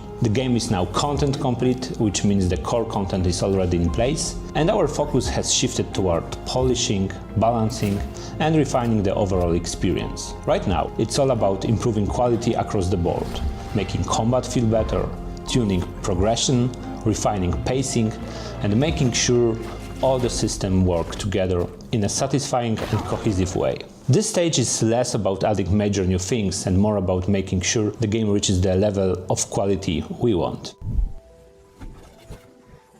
In today's III showcase, we wanted to show you a whole range of mechanics that we hadn't shown before. Because William can control Neftoglobin, he's able to use its presence in the world to his advantage. He can now open new paths, create cover, raise launch poles, or form walls that allow him to wall run. So this side of his power set is much more focused on movement, traversal, and interacting with the environment. That makes it different from some of the abilities we showed before, like, casting deadly fire from his hand, which was directly tied to basically dealing damage. These powers are more about mobility, player expression, and shaping the space around you in meaningful ways. How will these movement and platforming mechanics contribute to the more traditional, slower combat gameplay? First and foremost, these powers are meant to enrich and diversify the gameplay. We are not moving away from the Souls-like identity of the game, but we are expanding it in our own way by adding an extra layer of dynamism that fits very well with our first-person perspective and our experience from previous titles. They also help us improve the pacing. The player still gets that deliberate, tense combat experience, but now it is complemented by more expressive traversal and environmental interaction. It gives the gameplay more variety and makes the overall experience feel more fluid and distinct. We even saw this in the playtest, where speedrunners like Pengu were able to finish the entire level in just a few minutes. Many of them had experienced speedrunning Ghost Runner, and were looking for any sort of platforming tech that they could find. In the full game, when there are more movement mechanics and platforming options, there's going to be a lot of opportunities to express yourself. And even if you're not a speedrunner, I think it's universally cool to use high-flying superpowers and then whack a zombie with a sword, or landing a headshot while you're midair. On the fantasy side, these powers show that William is not just another soldier in the world of Valor Mortis. He's someone special, someone exceptional. His ability to harness Neftoglobin makes him a potentially crucial piece in the larger political conflict between Napoleon and the Resistance. So the powers are not just a gameplay tool, they are also central to who he is in the world and why he matters. With all of One More Level's experience making first-person action games, what are the biggest takeaways that you've learned? One of the most important things we learned from Ghost Runner is how important flow and fluidity are in first-person movement. In Ghost Runner, the player was extremely fast and aggressive. And in Valor Mortis, that movement is more restrained and grounded, but we still want the player to feel like they are controlling a very agile and highly capable character. The first-person movement creates a unique sense of immersion. Every jump, landing, attack, dodge, or a sudden change of direction feels more immediate and physical. It connects to the player, to the character in a very direct way. That sense of embodiment is something we find incredibly powerful. We also learned that movement in first person is not just about speed. It is about readability, rhythm, and confidence. The player needs to feel in control all the times. So even though Valor Mortis is slower and more methodical than Ghost Runner, the movement still has to feel responsive, very satisfying, and deeply engaging. Along with the movement and platforming, this trailer shows a lot of other new things, but we're going to save those for another devlog. For now, I want to talk about the new weapon, the Rapier. The Rapier is primarily a piercing weapon built around speed, precision, and finesse. It favors quick attacks, dynamic lunges, and fast repositioning. It is especially effective when it comes to attacking weak points and dealing critical damage thanks to that. Compared to the saber, it is much more demanding weapon. It does not allow for sustained blocking. So instead of relying on defense in a traditional way, the player has to master timing and use parries effectively. That makes it a high-skill weapon, but in the hands of skilled player, it can be even deadlier than the saber, especially in one-on-one duels. And speaking of weapons, how will loadouts and builds allow for different playstyles? Even though players share the same core set of weapons and abilities, there is still a lot of room for very different playstyles. I like to compare it to cooking. Two chefs can use the same ingredients and still create completely different dishes. That is exactly the kind of flexibility we want from our build system. Some builds are simple and effective, focus on making the player stronger in a very direct way. Others are more complex and reward planning, precision and mastery. So you can build around survivability, around speed and aggression, or around specific synergies between different systems. The key is customizability. Even if two players use the same weapon, they may focus on completely different strengths of that weapon. Because of that, the game allows for a lot of interesting combinations and very personal ways to play. To wrap things up, I gotta ask, what is the team working on next? Next, the team will be focused on the final steps needed to bring the game to players in 2026 in the best possible quality. That means continued polishing, further optimization, and balancing to make sure the experience feels smooth, satisfying and consistent from very beginning to the very end of the game. At the same time, we are also continuing our work on the console versions, including Xbox and PS5. So our focus now is really on quality across the board, making sure Valor Mortis is technically solid, well balanced and ready to meet players' expectations on every platform. Thank you. Valor Mortis is a true passion project for all of us. It brings a unique gameplay formula to a part of history that we rarely see in video games. Everyone is working really hard to get ready for launch later this year, but there's still a lot of the game that we haven't shown yet. We've also got a Discord server where we're going to share more opportunities to play the game early, and we even reveal little bits of behind the scenes content every single week. It's honestly just really cool to be a part of something like the III initiative. From the entire team at One More Level and all of us at Lyrical Games, we'll see you in the next Valor Mortis video.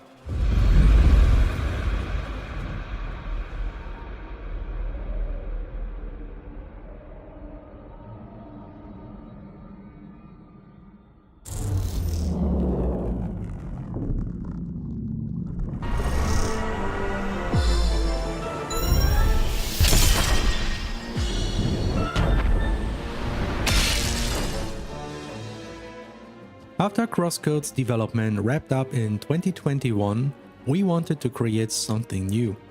An idea that has been lingering for a longer time.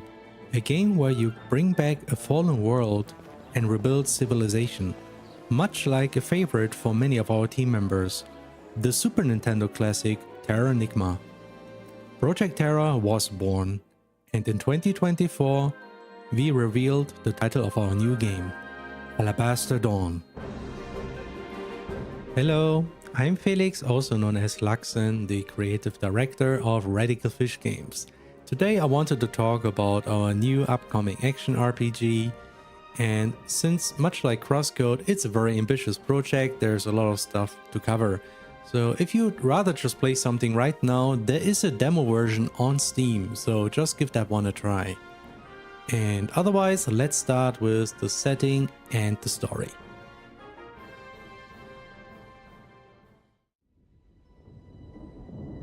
Nyx has arrived, an enigmatic entity threatening to wipe out every living being. But the people of this world have been prepared. With the help of their gods, shelters have been built. Just before Nyx lands, everyone escapes underground and goes into hibernation, waiting for the right moment so that a few divine warriors chosen by the gods can wake up and fight the threat.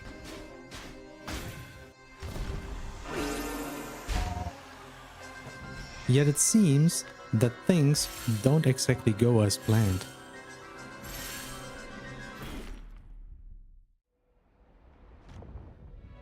We wake up as Juno, our game's protagonist.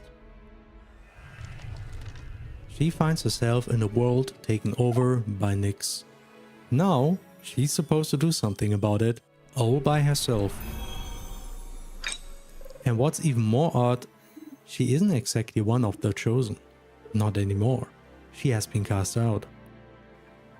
Alabaster Dawn introduces a new setting, very different from the one we had for Crosscode.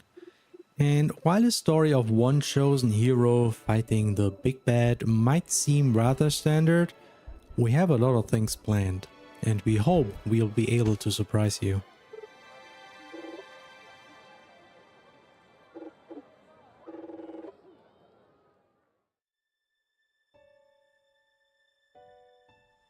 As Juno wanders the Lost Lands, she will encounter these nests. Once they are weaved, a miracle happens. The world transforms, nature returns.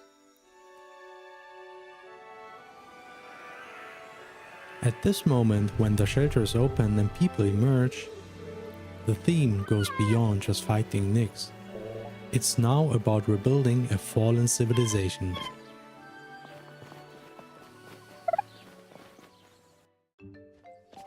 Now the world is all green, but Nyx is still here. Juno will be busy fighting dangerous creatures, helping out her people, and since each nest will only free a part of the world, it looks like Juno will be busy for quite some time. As the world transforms, it will open up. New areas can be explored, filled with things to collect and chests. And long jumping paths, all the good stuff people loved and hated from Crosscode. At least we made sure you won't fall down quite as easily. Over time, you will see how towns and villages are rebuilt and developed. More people show up, trade routes get reconnected, the world becomes more lively. Alabaster Dawn's combat system is built on the foundation of Crosscode while adding a lot of polish. You can dodge attacks or block and parry them. Enemies can be broken for extra damage. And pretty much all animations can be cancelled to quickly react to every situation. On top of all that, we added a number of new features, chief among them multiple weapons. New weapons can be collected as you progress through the game. For close range weapons you get the sword, the hammer, the spear and tonfers. Then there's far range weapons like the crossbow, the chakram, the kama and a literal bomb. Each weapon comes with its own skill tree, allowing you to learn more additional moves called combat arts. These moves can be executed with a single attack button, via delayed impulse or holding down the button. So you can beat up your foes in all kind of styles. Oh, and there's no need to limit yourself to one weapon. You can change weapons at any time and quickly switch between them by toggling your loadout. Aspects are much like elements from Crosscode. There will be 4 in total: Physis, Ether, Ignis, and Cryo. You can switch between them at any time. For each aspect you can assign 1 close range and 1 long range weapon, infusing their attacks with the aspect's power. Additionally, each aspect can be equipped with unique divine arts, special moves that deal extra damage, trigger status conditions, and provide all kind of unique effects. Very much like combat arts in Crosscode. With aspects and weapons combined, you will be able to attack enemies in all kind of ways, and you will need them. Enemies are often weak against certain weapon types or aspects.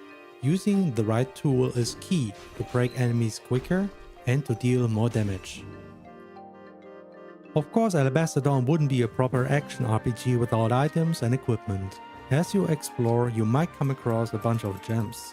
They can be equipped to your weapon to increase your offensive capabilities, or to your core to increase your base stats, such as life, armor, and more. Additionally, gems often come with enchantments for more unique effects. More stamina, more critical damage, more damage to flying enemies, it's all there. Later on, gems can also be crafted and upgraded at your local forgery. And finally, let's talk about food. Juno, as a human being, needs to eat. And eating comes with a lot of perks. Each time Juno consumes a meal, she gains a set of healing bulbs and boosts. As she continues to fight with a full stomach, using her boosts and all that, she will collect food XP, leveling up her palate level, improving her healing options. There will be a lot of dishes to cook through, and each new culinary experience will be rewarded extra. And every time you cook, all your boosts get replaced. So you better use up all your old boosts first to not waste them and to get all your food XP. Please use the boosts. Anyway, that should be about all the gameplay features, right? Wait, no.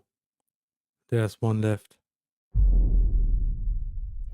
Very much like Crosscode, some might say that Alabaster Dawn is actually a puzzle game because it's filled with puzzles. Even the battles are puzzles. It's like 100% puzzles, at least.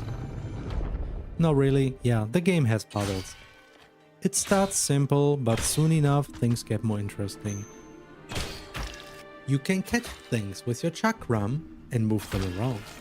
Your karma allows you to bridge large gaps and to pull things towards you. But that's not all.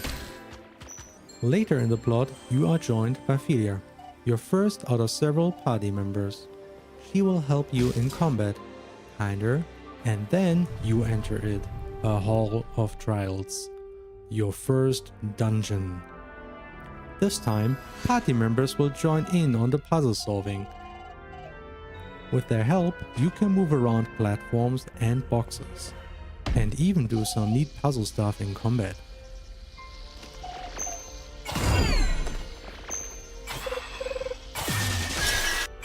And again, things might start out simple, but the deeper you move through the Hall of Trials, the more tricky it gets.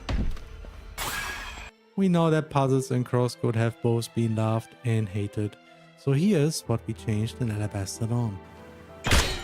Most puzzles will not be constrained by time limits. That means you can think through the solution and execute it at your own pace. Dungeons will be shorter, but not super short either, and there will also be somewhat less puzzle heavy.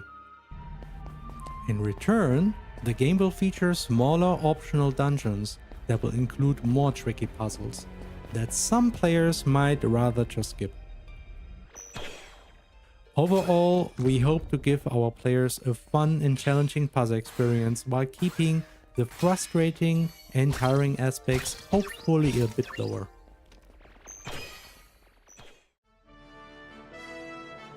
Alabaster Dawn has been in development for many years already. It has been a long journey so far, and most of it was all about building the foundation. We created our own unique 3D pixel art look, a custom animation system, and all of this wrapped in a custom engine. And then we polished each and every aspect, maybe a bit too much. On May 7 this year, Alabaster Dawn will finally enter early access. The initial version will add a ton of new stuff beyond the scope of the demo, including the complete first dungeon, more story, several new boss fights, a whole new area with a new settlement, and lots of optional quests. We expect an initial playtime of around 6 to 10 hours, and this will only cover the first 2 chapters out of many. With each following update, we will add more content and story until the game is complete. And once again, it's an ambitious game. I'll be honest, this might be another longer early access. We will do our best to deliver regular updates and develop content at a steady pace. But we also don't want to rush things too quickly. In the end, the most important thing to us is to develop a game that we can be proud of and that will leave a lasting impression on you. To make the potentially longer wait more bearable, we thought of a new feature, Enter Sumo Stream, a roguelite inspired side story. Fight your way through randomly generated levels, collect blessings to extend your moveset, gather sleep tokens to unlock new perks outside the dream, adding new rooms and options. Sumo Stream allows you to re-experience the combat of the game in a more challenging context. And if you don't feel like playing a roguelite, don't worry, this content will be entirely optional. If you do though, we hope it will be fun to dive into Sumo Stream again and again. So the wait for the next early access update will be less tenuous. Crosscode has been developed in early access as well, and it was only through this added development time and our community's ongoing feedback and support that Crosscode became the game it now is. We sincerely hope to do the same with Alabaster Dawn and would be excited to have your support.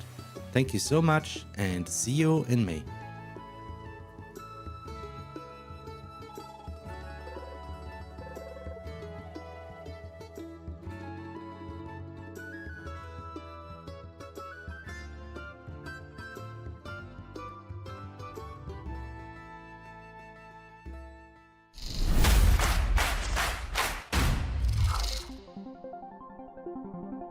Hello everyone, hope you've been enjoying the Triple I Showcase. We are here to show you a little more gameplay from our new title at Systemera, Starseeker Ashenir Expeditions. My name's Joe, and I am the marketing director at the studio, and I'm going to be joined by some of my crew here at Systemera to go on an expedition and show you how the game works. So let's meet them. Hello. Hi. Hi. We're here. So we are going to be taking this ragtag group down to the planet to complete some missions. Does anyone have any missions that they need to complete, or should we just go over to the board and grab some stuff? I have a few, but I kind of want to check out the board, yeah. Okay, let's check out the board. Let's see what's up. Just grab some stuff. So yeah, we've got this task board over here that will show you a bunch of different missions and things that we need to complete for the betterment of the ESS Starseeker. I didn't cover this earlier, but the Starseeker is our home. It's the home of our crew, and we are all working together to complete goals to further our scientific mission. So I got some pretty basic ones today. We need to scan some exo wreckage and some flora and fauna. So I'm going to grab those, make sure they're highlighted and tracked, and then we will head over and choose our landing zone. Before we head down to the planet, Nick, I know we've been doing a lot of work on the station to just make it nice. How's that been going? It's been going great. We've been hard at work at integrating a lot of the cool features that we want to give to the players. You can see our billboards up here are one of the main ones. They're dynamic. They represent all of the achievements that players might accomplish while they're on the planet Tephra. And you could see your individual achievements sometimes on here if you're one of the best. Nice. We're gonna try to be one of the best today. We'll see how that actually works out. I'm gonna be the best, Joe. Okay, you're gonna be the best. I don't know about me. Yeah, We'll see. Mhm. All right, let's head down to the planet, and then we'll come back up here and wrap things up after we hopefully succeed in our mission. Let's do it.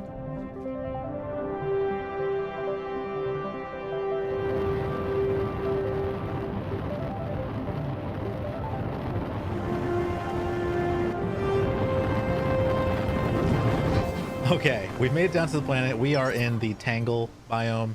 The way landing zones work in Starseeker is you land on some of the earlier ones, and as you progress the story and you do your own progression and then you level up, you will unlock more advanced landing zones across the planet. Ultimately, we want to do all the science we can across the planet, and the only way we can do that is by being intrepid astroneers and coming out here and completing missions. So let's venture forth. Nick, I already see you getting distracted by what's going on over here. What do we got? I was just taking a peek at whatever that is. It looks scary. Can I spray with my water? Immediately distracted. Off to a good start. Nope. Wait, what did that do? Okay, nice. Okay. Ooh, Yeah, but I yeah, have a no, key. exactly. I do have a key though. Open it. Open it. Open test. Nice. Okay, so Nick was nice enough to use one of his keys to open this chest, and thankfully the rewards are for everyone, so we don't have to fight over them, which is really nice. So I got some super medi mash, and hopefully we don't have to use that later. Thank you, Nick. Thank you. I'm here for you. We do have some exo wreckage over here, and I believe one of our quests is to scan that. Oh, let's scan it. Yeah, nice. Turns out there's a lot of wreckage around here. Missions in the game do share progress amongst players, so we can all scan stuff and complete this one together. Perfect. Anyone got a key? I already used my key. Yeah. I do. I got one. I got another cache right here in the open. We won't get shocked. All right. All right. Wait. Check this out. Kobe. Oh. You can just throw the key at it? That's sick. Yeah. Hell yeah. Oh, that was God. My bad. I am so sorry. I tried to solve electricity problem with water, and it didn't Thank work. goodness we got a health mod out of that. Oh, nice. So, yeah, we started off here, and we're now gonna head into this cave because last time I was in here, I was alone. I was scared. Now I got my crew with me. So, let's go through there, and then hopefully we can get to the field mission before we run out of oxygen. Y'all ready? Ready Get to your back, Joe. All right, let's do this. Let's go for a little swim, and let's get into this cave. Ooh, it's spooky. Don't be scared. Hey. Nice. Our little guys. Oh God. This is the first time we're showing these little guys off. I knew they were going to be in here. Aw. Our little friends, the Shroomlings. More details about them later, but yeah. Make sure you get your skins. Oh yeah, that's right. We got to scan. Oh, I just knocked that one. Oops. He's okay. He's fine. I spotted him. These little guys freak me out, man. Why? What's wrong with these guys? These ones are friendly ones. Yeah. They like to stand too close to me, you know? I need you over there. All right, let's keep going. Ooh, some resin over here if you need it. Always. I always need more resin. There's a lot of resin and compound in here. This is one of the mechanics that we kept. This is truly an Astroneer game where you're still digging up resources and grabbing them. And if you dig up with others, you share. It's great. That's awesome. I did not even know that. See? This is why you bring friends. What's going on there? I don't know, go say hi to it. Oh, I know what that is. Stay away. Stay away. Dig it up. Ah, there we go. I got it. Oh, wow. Now if I drop it, what happens? Oh. Nothing. All right, let's keep going.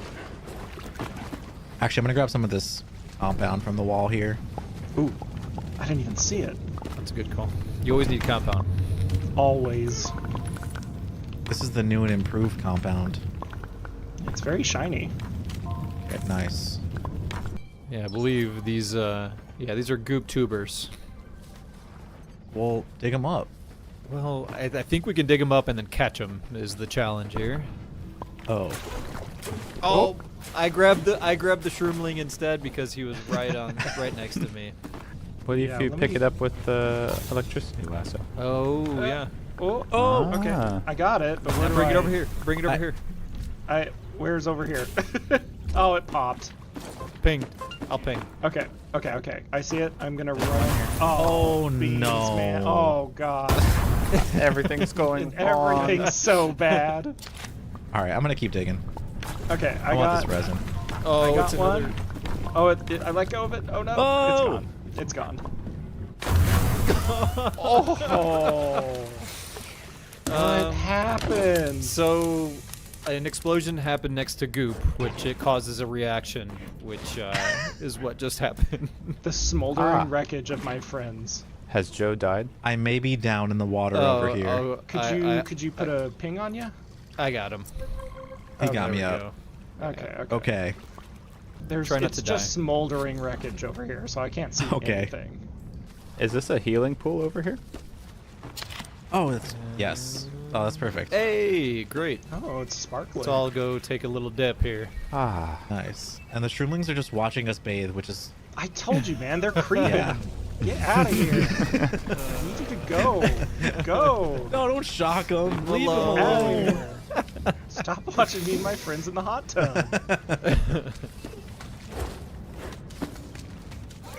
Careful. These guys are just coming along with us. Oh, wait a minute. Oh, we could totally do this here.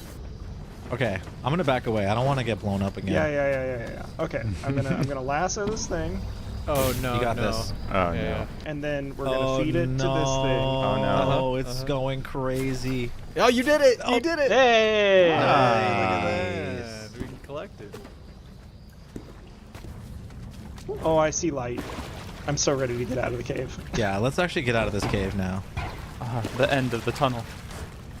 There is a price to getting down, and unfortunately, if I look here in my inventory, one of my utility slots is damaged, and now I can't equip stuff into that slot.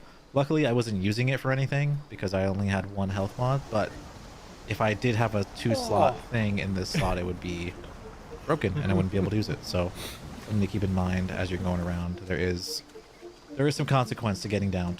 That was a fun cave. I liked it. Yeah. I'm glad I had y'all with me that time. Okay. Shall we head over to the field mission and do our thing? Let's do it. Let's do it. See if we can complete that thing. Sorry, I was staring at the majestic of the flying pancakes. Yeah. There's some flying creatures up there. Okay, let's roll. I think it's this way if I remember correctly. If you still had the shroomling, there was a friend over there that would have appreciated it. Oh. Listen, I'll go get that shroomling. I know exactly what you're talking about. I'm doing it. He's just standing there looking. Oh yeah, all he's menacing. just hanging out. What the hell? Come here.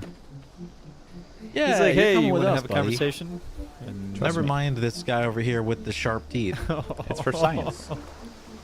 Listen, I'm so sorry, but this has to happen. Oh my god. Yeah, he's done. It's over. Nice. He had a bone in him. More rewards. Haha, you got snagged. Sweet. Okay, nice. I got a mission completed. We yeah, so did I. We scanned some flora and fauna, so that's good. Go talk to Captain Jupiter later. Anything else over here to scan? Nice. Ah. Oh. Good catch. Ow. Whoa. Hey, pigment That wasn't berries. very nice. Oh god. Alright, let's keep going. Okay, another resource over here. Looks like we got some dolomite. Oh. Oh, there's more goop things over here, so be careful. Oh no! There's these floaty guys are in there too. This is gonna be dangerous. Okay. Actually. I can just try. Yeah. We can have Let me- Brady grab. I just gotta yank him out of the ground. That's the hardest part, really. Oh goodness. My tunnel. Watch out for that guy right there. It's fine. Oh, I have bog hounds on me here. Watch out, bog hounds. Oh goodness. All right, so we are going to start a field mission. These are missions that show up on the planet that you can opt into that you can't take as part of a quest. Ah, careful, careful. I got bit. It requires us to try to take down as many bog hounds as we can in this little circle here. And with the idea that we're going to sedate them and clear out this area because it is pretty dangerous and there are quite a few bog hounds. So I'm going to try to exhaust them. Bleed. Okay, let's take this one out, Brady. Don't kill him. One down over here. Okay. I'll get him before he runs out I'm of gonna the way. sedate him. We got him. Oh, Just good hit job. him with your exo tool. It's fine. I'm going to go grab a couple more. Okay. Bring him one over. This one's down. I'm gonna start blasting this one towards you, Ross. Okay. Okay. No. Nice. Man. Push him into the zone. There's another one behind you. Oh, I missed. Trying to bring 2 more this way. Nice. We're doing pretty good. Let me know if you need me to push anyone back into the zone. My air blast. Oop, I got hit. Oh my gosh. Oh my gosh, it's getting chaotic. He's fast. There we go. Oh man. I have another one on me. Nice. I'll draw him in. Whoa. The water's going everywhere. Snoring guys. Nice. Dodged him. The console is used to sedate any exhausted creatures in the area. Oh. Okay, nice. Oh, he woke up immediately. That was crazy. There's one that's right outside of the ring right here. I'm not sure Nice. if we got it. We only have 50 seconds. Can you push it back in, Joe? Okay, I'll push him in. Yeah. Oh, there's 2 actually that are kind of like on the edge. Let me just... I don't see any others in the area. I think we cleared them all out. Wow. We did. This is crazy. Oh, there is a number of them. New high score. Look at this thing. We got 10 of them. Yeah, make sure you're grabbing all the tendrils too.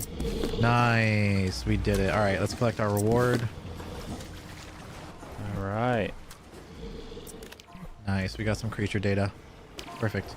But that was fun. That was good. I think we got like every one that was available to us.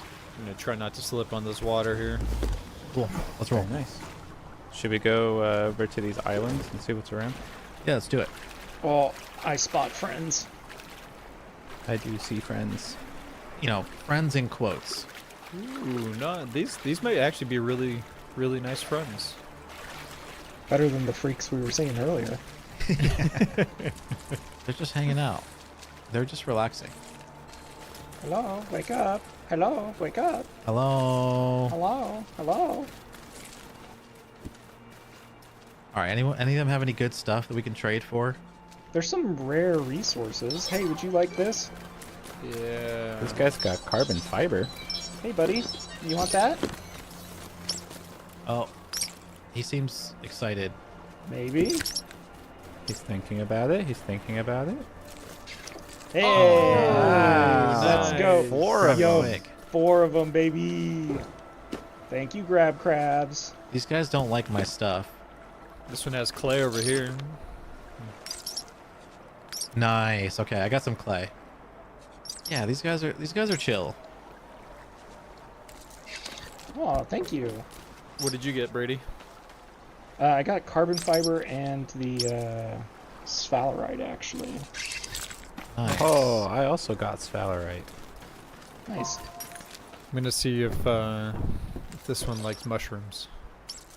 Oh, my favorite item in the entire game. Wow, that's a thing. Truly the best item in the game, the heavy metal cube. Nice. Check it out. Oh, did Here, I'll fix that for you. No. Ah. Okay, we got to keep an eye on time, friends. We only have a few minutes. There is some heavy metal over here, though, if people want. I think they're playing with heavy metal over there. Oh, nice. Haha. I actually don't have any room. Yeah, okay, I'm all full up. Let's get out of here. Okay, cool. I think the landing zone is around this corner? I see it on the map. Oh, nice. Yeah. I also see it on the compass on top of the screen. That is true. Let's hit it. Okay. I believe it is up this cliff. Oh, I see it. We'll make some handy dandy things.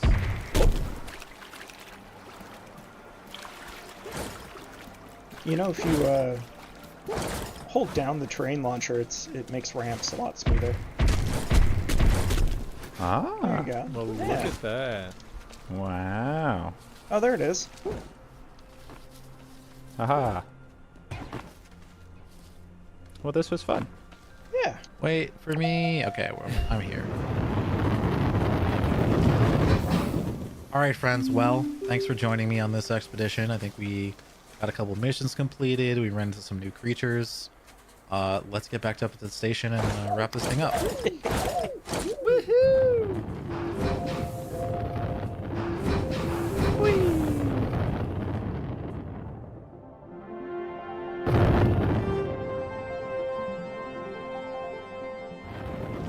All right, so we've made it back to the station with all of our gear. My friends here are using their stashes and moving things around. One thing I just wanted to share before we wrap things up is this is definitely a game where you are completing missions for the crew, and I just wanted to show you the end screen here, which shows all the cool things we completed, and then, for the first time, show off the sticker book in the Astropedia. So as you're playing the game, you'll be actually collecting progress for different kinds of stickers. As you can see here, I have this one called Action Sciencing, where I'm gaining rewards eventually once I complete it. So not only will you have your quests and then maybe some field missions, but you'll also have reputation with your NPCs and stickers that you'll be completing over time. And these will just show off how good you are at the game, which is kind of cool. Okay, so we're gonna wrap it up here. We're gonna maybe go on another expedition, but I just wanted to say here, thanks for watching. This was a fun gameplay little moment for Starseeker Astroneer Expeditions. If you want to learn more about it or wishlist or just hear about details about when it's going to be out or participate in our beta, you should go over to starseekergame.com. There's a button there for wishlisting. There's also a button for getting added to our Discord and finding out when beta tests are happening. So yeah, this has been really fun. Thanks to the crew for joining me, and have a great show, y'all. Bye. Hi, I'm Morgan, the Game Bakers Community Manager. Thank you all for the incredible reception to Cairn. We're so glad to finally be able to share the Summit of Kami with you, and to share the sneak peek for our upcoming free DLC, On the Trail, coming this summer. As you might know, the entirety of Mount Kami was made by hand. So today, let's talk to some of the level designers that literally moved mountains to build the routes that thrilled you and tested your determination. Hi, I'm Steven. I'm lead level designer on Cairn. I'm Celine, level designer and artist on Cairn. How do you approach making a blank wall in a way that makes players want to climb it? Du coup, la plus grosse inspiration pour Cairn, c'est clairement le fait que dans l'équipe LD, on est des grimpeurs. Donc on connaît la grimpe, on connaît le mur, on connaît la roche. Et on va tirer toutes ces expériences de grimpe qu'on a vécues pour la retransmettre dans nos LD. Souvent, ce sera un concept fait par Mathieu Bablet, du coup, le directeur artistique du jeu, qui va nous donner déjà quelque chose de cool. Ça va être une cascade, ça va être un grand pic en dévers, ça va être une roche en forme de vague, quelque chose de vraiment impressionnant qui déjà va donner envie. Quelque chose qui visuellement donne envie d'atteindre le haut. En fait, c'est très simple. On met en place de grandes lignes de force qui vont amener le joueur à regarder son chemin et à se diriger sur son chemin. So Celine, players can climb anywhere in Cairn. How do you make that happen? How do you allow for that level of freedom? Le nombre de voies sur Kami est juste immense. Par zone, on est à peu près à une vingtaine de voies. Si on multiplie le nombre de zones qu'il y a, ça fait 20 fois 30. Le chiffre devient exponentiel, qui en plus ont été faits par différentes personnes, donc des approches différentes, et qui donnent quelque chose avec une identité forte, et ça donne des choses où les joueurs vont pouvoir choisir quel genre de grimpe ils veulent faire pour atteindre les sommets. When you're designing these walls, how do you know that they're actually going to be fun? On n'est jamais sûr si ça va être fun avant de l'avoir testé. Donc la clé, c'est vraiment ça, de jouer toutes les voies, comme Céline l'a dit, quoi, on va tester et à manette en main, et à la fois, on se réfère aux voies qu'on a grimpées précédemment, mais aussi aux voies qu'on a grimpées dans la vraie vie. On a toujours des petits souvenirs d'une certaine voie un peu difficile qui nous a donné du mal, et on a fini à réussir à la passer dans la vraie vie. Et si on retrouve ce genre de sensation dans le jeu, là on sait que c'est gagné. Je crois que c'est au moment de tester les voix, quand je commence à avoir un petit peu les mains moites, que j'ai le cœur qui se met à battre fort, quand je ressens moi-même des émotions pendant que je crée ma voix, je pense que je perçois qu'est-ce qui va être fun et qu'est-ce qui va faire que à la fin de la voix, à la fin de l'épreuve, je vais ressentir de la fierté d'avoir accompli cette épreuve. The discoveries are a huge part of exploring Kami. Is that something we're still going to have in On the Trail? Oui, bien sûr. L'exploration, c'est une part super importante dans Cairn. C'est quelque chose qui rythme le jeu, qui rythme la progression, qui s'est très bien construit autour de la grimpe. Là aussi, on veut que ce soit présent dans ces nouvelles maps, ces moments de grimpe intense qui vont se terminer par une découverte. Je vais un peu prêcher pour ma paroisse, mais pour les aficionados de grimpe, trouver une voie et réussir à l'atteindre, c'est une récompense en soi, c'est quelque chose on a besoin de rien d'autre. So what do you think players are going to take away from climbing on the new deep water maps? Pour nous, ça nous fait un gros écho à ce qu'on fait à l'extérieur, ça s'appelle le psychobloc, où les grimpeurs grimpent sur de la roche et quand ils échouent, il n'y a pas de corde pour les retenir, ils tombent directement dans l'eau. On regardait des vidéos de Chris Sharma qui grimpait à Majorque et c'était une grande inspiration, ça c'est vraiment quelque chose qu'on a beaucoup apprécié. Également, c'est peut-être aussi une porte d'entrée pour les joueurs qui n'oseraient pas encore faire le mode free solo sur Kali.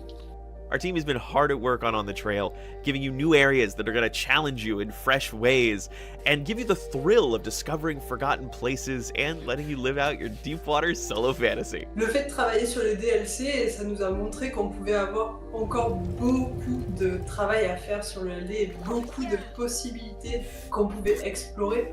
Ça donne envie de continuer à faire des murs pendant longtemps.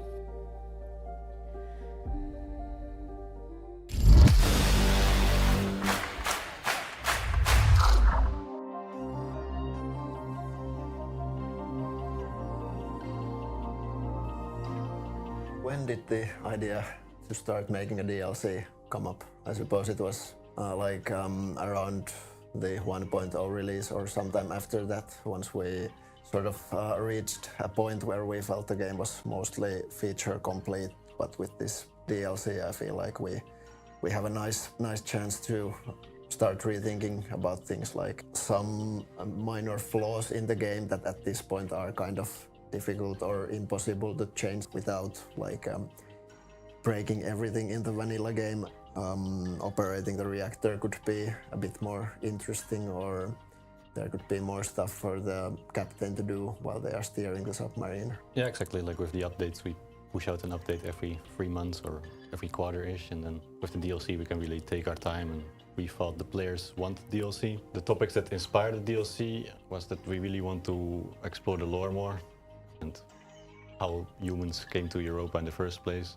There's also the question of why contact to Earth was lost, and there might be some answers coming to that as well.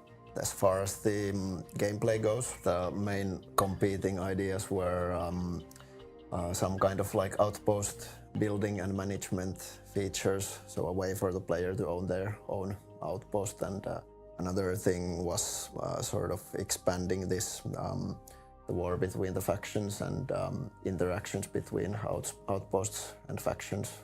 So you can take over your outpost and sort of become a part of that ecosystem, and both of these have been things that have been requested by the community since, I guess, forever. When we decided to make a DLC, of course we had thought like, okay, what can we actually make the DLC of? The thing we really wanted to focus on was how did the human civilization on Europa really come to be and more like flesh out the world of Barotrauma.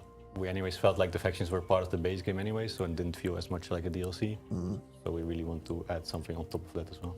Yeah, and to go a bit more into details about what there will be in the outpost management side of things, you can take over your own outpost from the other factions, or you can acquire an outpost through certain events, and then after you have gotten your own outpost, you need to make sure that the dwellers stay fed. And when you get a new outpost, you really start from scratch. Like you just have one module, you can just dock the submarine, and basically the room you see there, that's all you have. Yeah, and there's a bunch of new mechanics, improvements and additions to existing mechanics. Like we have worked on the farming features. It's a bit more complex now. If you want to really create like a prospering garden to feed your outpost, and there's, for example, this research feature where you can research things in your outpost to unlock new technology and new kinds of modules and that sort of things. The feature I'm looking forward to most,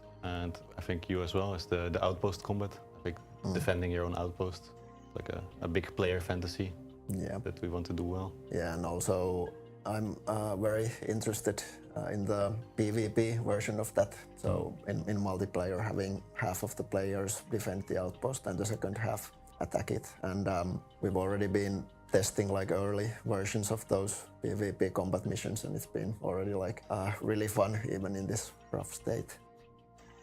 Outpost management and outpost building features are maybe the main meat of the DLC. The player can take over an existing outpost from the factions or an abandoned outpost. I think players always were a bit disappointed when they kill everybody in an outpost and nothing really happens.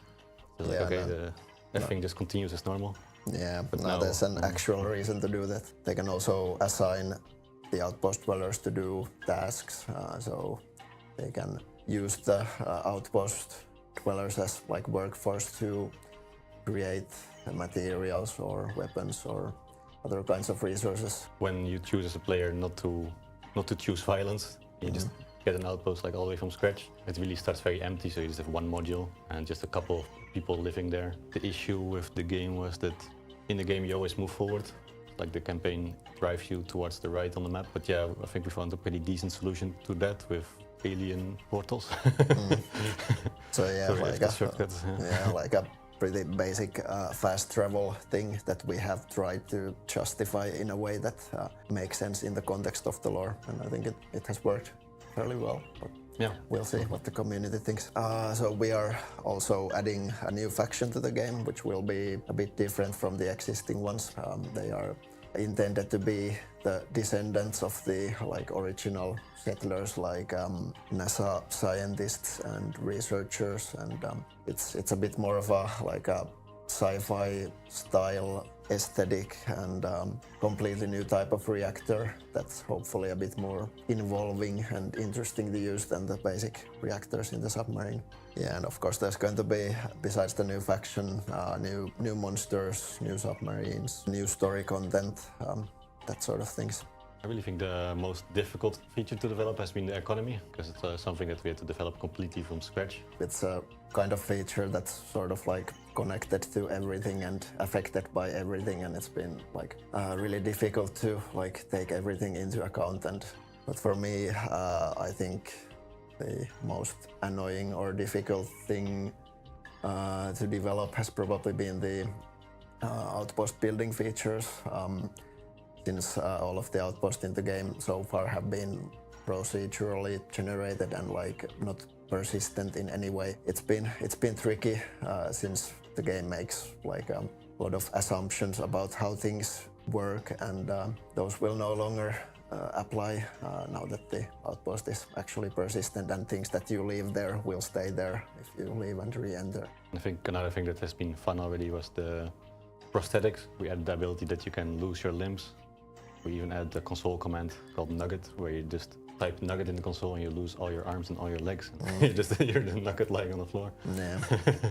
Just to test how the new legs work and the new arms. A lot of the prosthetics are pretty fun to play with. Like there's like underwater scooter legs and like blade arms, and of course for the clowns the bike horn arm, which all it does is allows you to honk, and you can't use that arm for anything else, which is very useful for yes. a clown. I think one of the funniest bugs I've seen was with the prosthetics.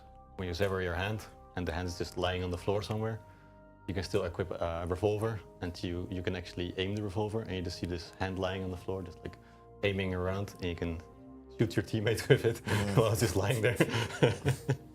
Yeah, we had also that other funny thing with the underwater scooter prosthetics, where instead of like setting the character speed to a higher value, it would like add this higher value to it constantly, which made the character like infinitely accelerate until it like the speed got so high that the ragdoll just like blew up and broke everything. And there was also this one bug that I in the end turned to a weapon concept. You had this idea of a weapon that could shoot through walls, and I was thinking of what if it also splits into new projectiles when it does it. But in the end I set up the XML wrong, and it just turned into some kind of ball that like went all around the submarine.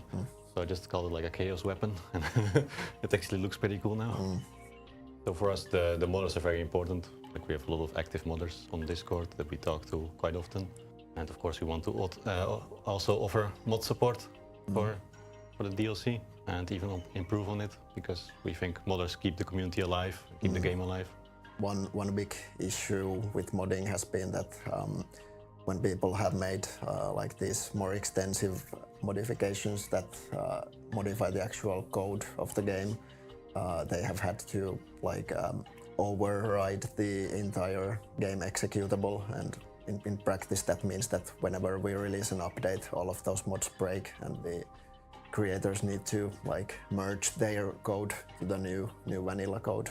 That will no longer be the case after the DLC goes out, since we have implemented the DLC as sort of like a code mod, and we are adding this code modding support to the vanilla game, so mods can modify the game's source code without like actually having to replace the entire game like that. We are also working on this together with a guy called Evil Factory, who's developed the by far most popular like code modding system for the game, and he's helping us like develop this with the help of his years of expertise in barotrauma modding, and make it like actually usable to the players. I suppose many of the people watching this are eager to know when this is actually coming out, and unfortunately I guess we need to be a bit vague still. We don't have like an actual date set yet, but it will be somewhere closer to the end of 2026. And in the meantime, we're still releasing some updates as well. The next update will be the spring update, and we're still releasing some major features. Some of them also are sort of tied to the DLC already a bit, like we're adding the ability to deconstruct dead bodies. The outposts will have some food systems, so deconstructing dead bodies and food, you can put the two together. Alongside the DLC, we are also going to release what we call the DLC companion update, so like an update for the vanilla game that sort of like builds the groundwork for the DLC, including the code modding support and some additions to various things. And it means that the companion update is also for the people who don't, of course, buy the DLC. Yes. And so they're also getting a lot of new features.